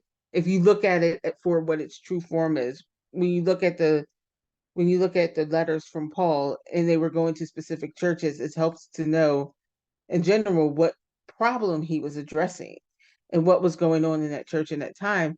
And in that time, in that particular scripture, it was, I believe it was the women of Corinth. And it was a letter to Timothy because Timothy was there. Um, and it was addressing women because women were causing disunity in the church. And so he said that women in the church should be silenced. He was talking about that one church because of what the women were doing.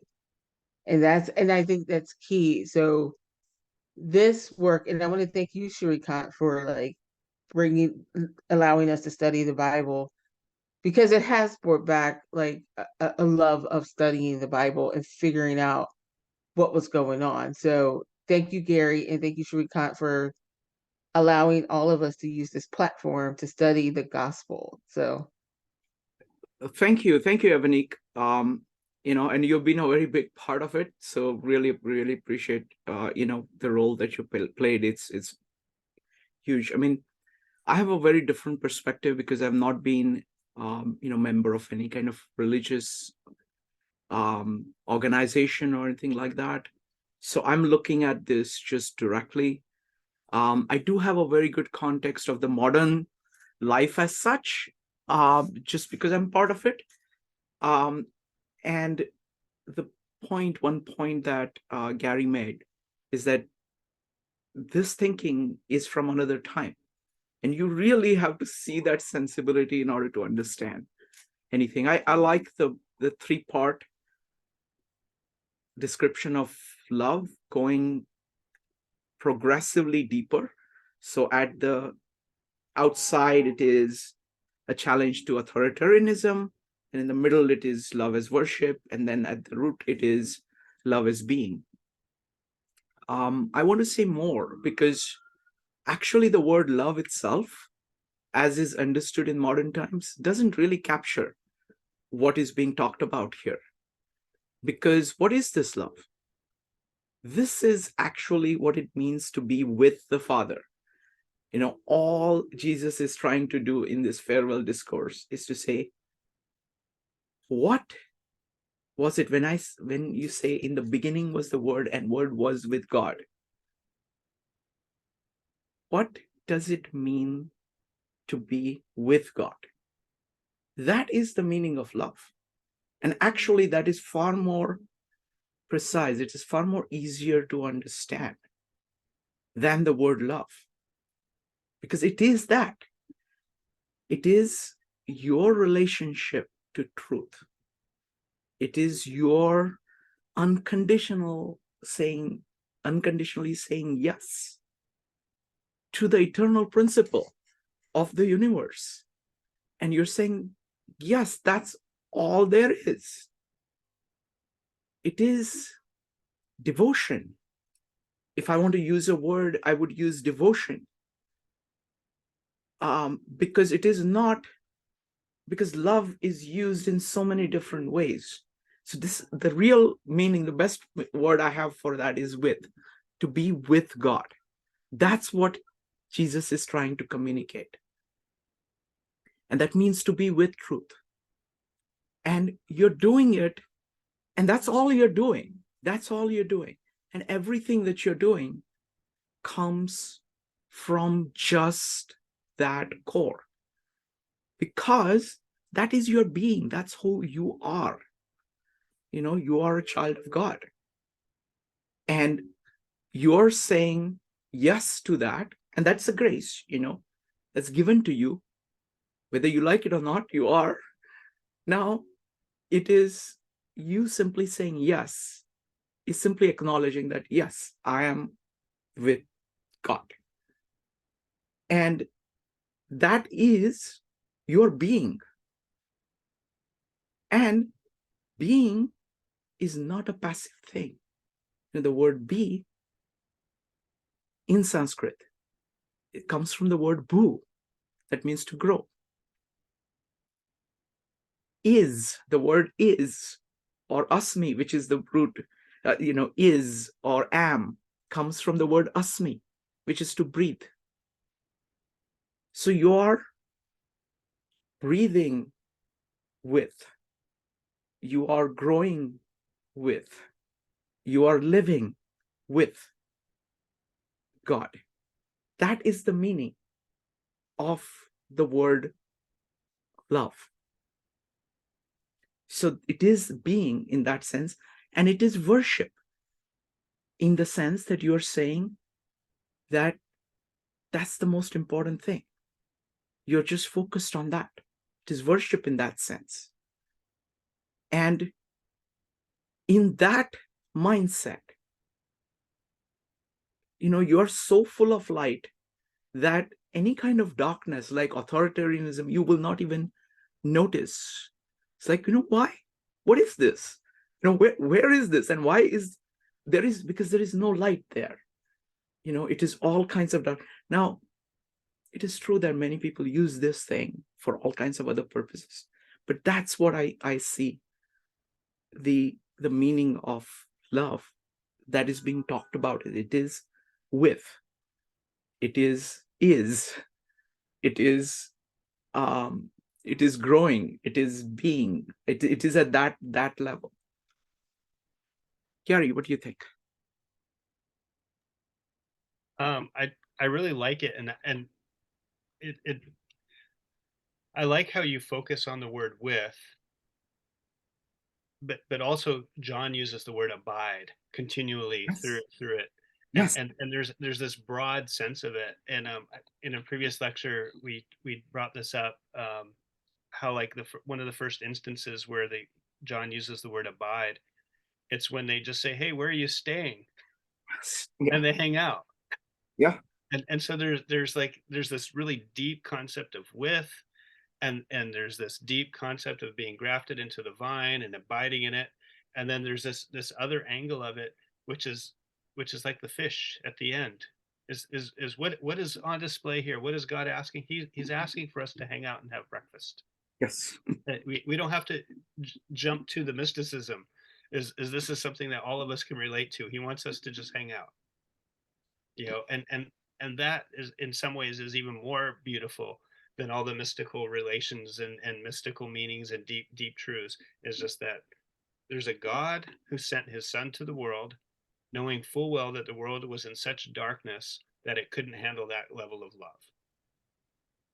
The cross was in Jesus' destiny, if for no other reason that he loved so fiercely, he was inevitably going to be rejected. That's really the way the gospel is laying it out. And he did that. Why did he do this? Because he wants to hang out with us. It's the invitation to hang out. Wonderful. Thank you, Gary. Next up is Joe. Yeah, I just wanted to maybe, because we talked a lot about the utilitarian maybe perspective versus the virtue ethics perspective, but I think it's also important to mention the deontological perspective that actually could start to value the institution over the actually what is right to do. And I think that gets into kind of a dogmatic approach where you start to say there's only one right answer, and I think that the world's much more complicated than that. So that's where virtue ethics, permits you at least to integrate new information, whereas a deontological perspective absolutely kind of you're kind of locked into a certain perspective on the world, and that lends itself to protecting an institution versus actually doing what is right. And so from I can give an example is that if you're in the military, that's almost deontological, because in a way you got to follow the rules because the rules are there for a reason. You may get killed, but it's a survivability thing. But it's an institution; it's not a person. And so I think that that's an interesting distinction to make. It's just saying that these are rules and this is the way it has to be. So anyway, I just wanted to point that out. Is it okay that I respond? Please. In the passage of scripture that I read, I kind of began with like 33, or at the very beginning of 33, because Jesus addresses the disciples as little children.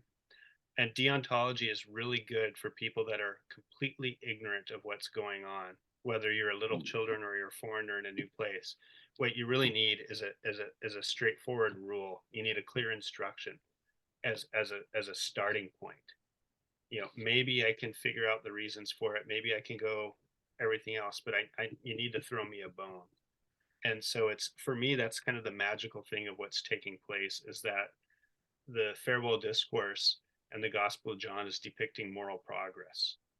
And so we're starting off, the love command is framed almost as a deontic command. Love one another as I loved you. And if we do studies on little children that are 2 years old and younger, they get it. Like the concept of love is so simple that the youngest person can get it. And it doesn't need a whole lot of explanation. Little children will freely give their treats to puppet friends and be more delighted than, like sacrificing what they have is more delightful to them than giving something that they found, like the surplus to it. The fact that they had to sacrifice to give their friend something gives them more joy. Little children, like 2 years and younger, 18 months to 2 years old, is like, if they're helped by an adult, they'll see that adult, they'll just naturally have an affinity for the adult. And if they see that the adult needs help, they'll want to rush to be there. And then if somebody else helps them before the child can get there, the child will be physically distressed that they didn't get to be the one to help their friend.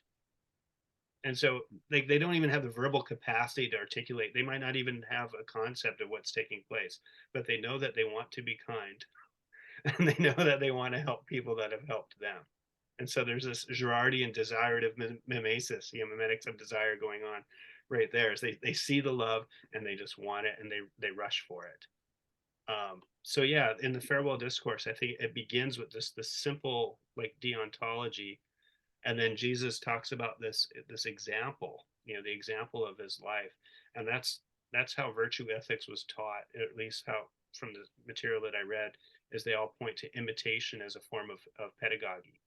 And so this is how we grow into becoming virtuous people, by following moral examples. And Jesus sets that example.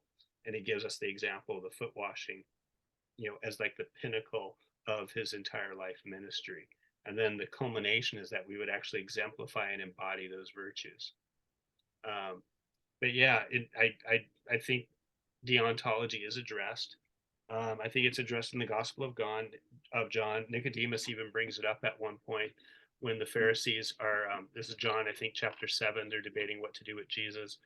And Nicodemus gives a deontic argument. He says, doesn't our law doesn't condemn a man without hearing them first. It needs to be applied universally to everybody, right? And they just sideline him. They do exactly what I said people normally do, is they have their justification already. They already decided what they were going to do. It doesn't matter what ethics you throw at them. They're going to find some way around it. And that's the argument they say is, look into it. There's no prophet comes from Galilee. And why are you doing this? Nobody else, none of the teachers are following it. None of those have anything to do. Those are not even ethical arguments. They have nothing to do with what Nicodemus said. And it's funny because that's what modern research says people will do when they don't like the answer that ethics points them to.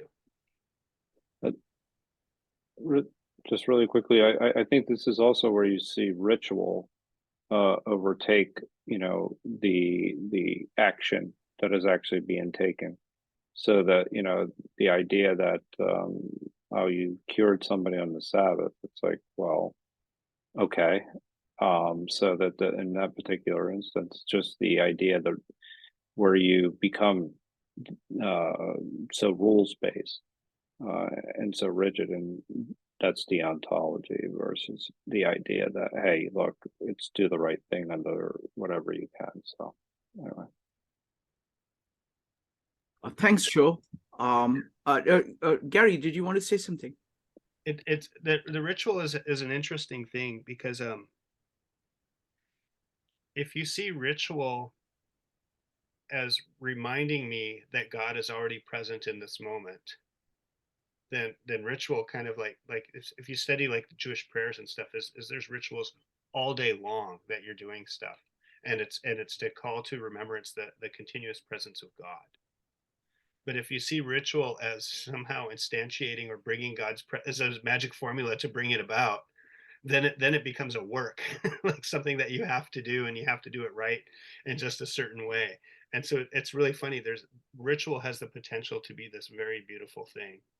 And that's Jesus' argument, is that I'm doing the ritual by healing on the Sabbath. It's the same thing. The Sabbath was made for man, not man for the Sabbath. The whole point of the Sabbath is to celebrate that God provides everything for everybody, and that we don't have to work, that our life is sustained even if we take a day off. That's there's something beautiful about that. And so when he heals on the Sabbath, he's actually fulfilling the Sabbath. He's doing the thing. He's saving life. Which, if we were to look in the Talmud and scrutinize it, says it's allowable always to save life on the Sabbath, and that's the argument. He says, if your animal falls in the pit on the Sabbath, aren't you going to go get it? Why not a human being? Right. So that's all I have. Thank you. Thank you, Gary. All right. So Gary, you are producing more presentations than we can do. So the next presentation that Gary is going to do, unless he comes up with a new one after that, is going to. Can you talk a little bit about the next one? Oh, well, you had asked me to do it like an outline. Yes. And so I'll be honest, I kind of smattered it together, but I can do that. The main point of it is simply just our awareness of the book of John, the Gospel of John, as a literary work, and that it's written, some like 50 years after Jesus, or more.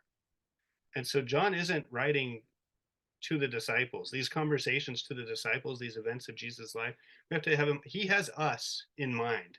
And that's really the main point that I'm getting at, is that there's all these narrative devices that are going on because John knows that he's writing a legacy for future people. That the church is evolving, the church has changed, the church is losing its capacity for love. And so he's trying to reaffirm all of these truths, and he's leaving a legacy for you and for me, and that's really the focus of it.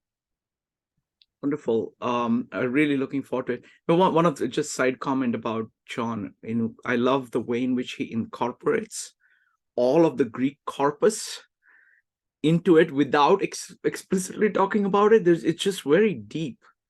It's like, he's definitely knows all the Greek philosophy, and he's able to bring that in.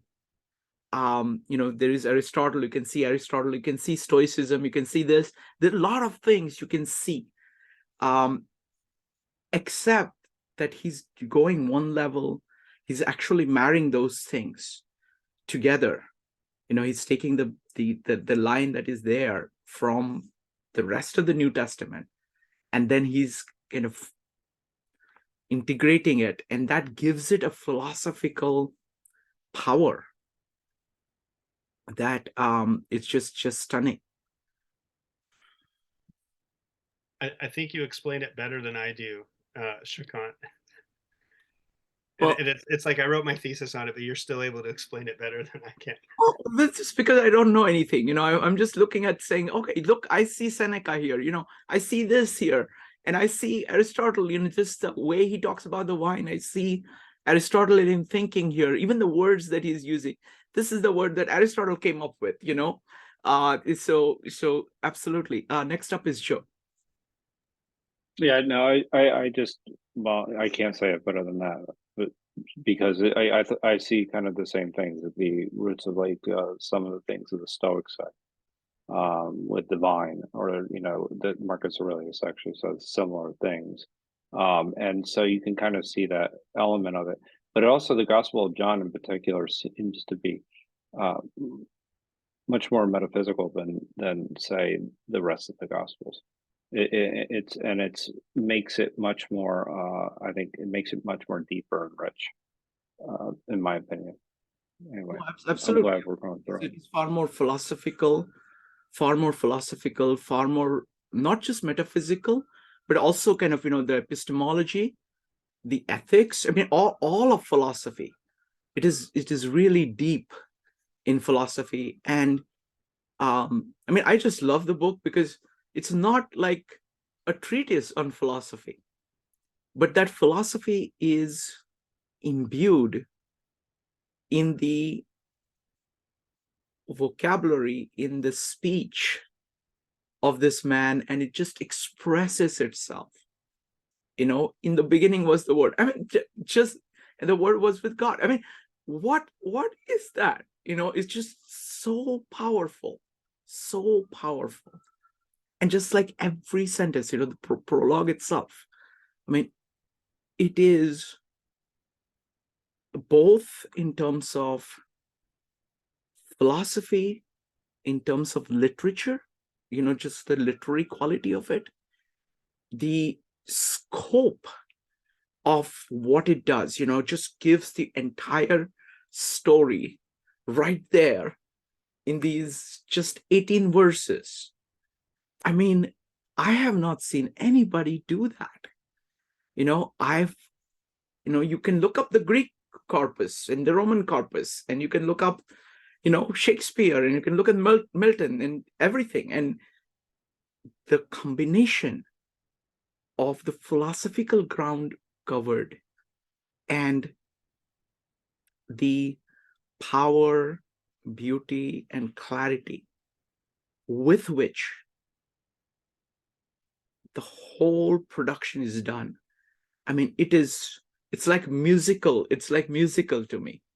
You know, it's like a Beethoven's piece, except the symphony is compressed in this just 18 verses. Amazing stuff. All right. So folks, I mean, I'm just so delighted that we are doing this, you know, just so much to learn here. And as I said last time, Gary, what I did was that I went through the interlinear Bible, and what I'm recommending, that I am really now hooked onto it. I can't really read Gospel of John without the interlinear Bible. Every time I see a word, I actually click on all the words, but there are words which will blow you away. It could be, and the odd thing is that it could be the simplest word, like the word with, and it will just open up the meaning for you. So I shudder to think how much I'm missing of this book because I have not yet read it in Greek. And the beautiful thing is that with this tool of interlinear Bible, you can get at least 10% of the way there, maybe 20%. It'll show you what you're missing. So I recommend that highly. Gary, what do you think about using the interlinear Bible for everybody? Oh yeah, absolutely. And I'll be on, my Greek is not all that great, and so I rely heavily on that. And I have concordance, I have my grammar, and because I have a smattering of, because I took Greek, and I understand how, like, knowing the word is insufficient, because the case and the tense of the verb, the case of the noun, all of those things come into play. Especially, this is even more so in Hebrew, where the same word, depending on what the case or the tense is of it, will alter the meaning significantly. Again, like, in Greek, you can have a word, and then suddenly we turn it into a participle, and that participle could be substantive or adjectival, and so suddenly, there's all of this meaning attached to just a single word. Knowing the definition of the word is insufficient. There's so much that adds to it. But yeah, I use the interlinear because, like, I don't have a perfect knowledge of the Greek. No way. Wonderful. Thank you, Gary. Folks, so I just want to tell you what's coming up. Tomorrow we are going to do our revision of Bhagavad Gita, and we are focusing this time on chapter 11, which is of Bhakti Yoga. And if you look at all of the New Testament, and if you want to map it into the yogas, Bhakti Yoga comes closest to that, especially the way in which it is presented in Bhagavad Gita. I'm reading the Naneshwar's translation of it. If I have time, I will try to translate some of that. I don't know whether I will have time, but I'll see what I can do. There is a beautiful introduction that Naneshwar has, because he's very much in the Bhakti Yoga tradition and the Jnana Yoga tradition, and the it's like everything, but he really understands Bhakti Yoga. And there is a short, maybe I want to say maybe it's just 5 minutes spoken out in Marathi, but if I were to do that in English, it would probably be 10 minutes. So I'm going to try to do that if I can. I've not started it yet, but if I can, I will do that. Otherwise, we will just talk about it. Yogeshwar did these meetups, and the Bhakti Yoga meetups that Yogeshwar did are some of my favorites. So he really nails it. And you can see the version of the wine in the metaphors that Yogeshwar uses of the ocean and the river and the drop.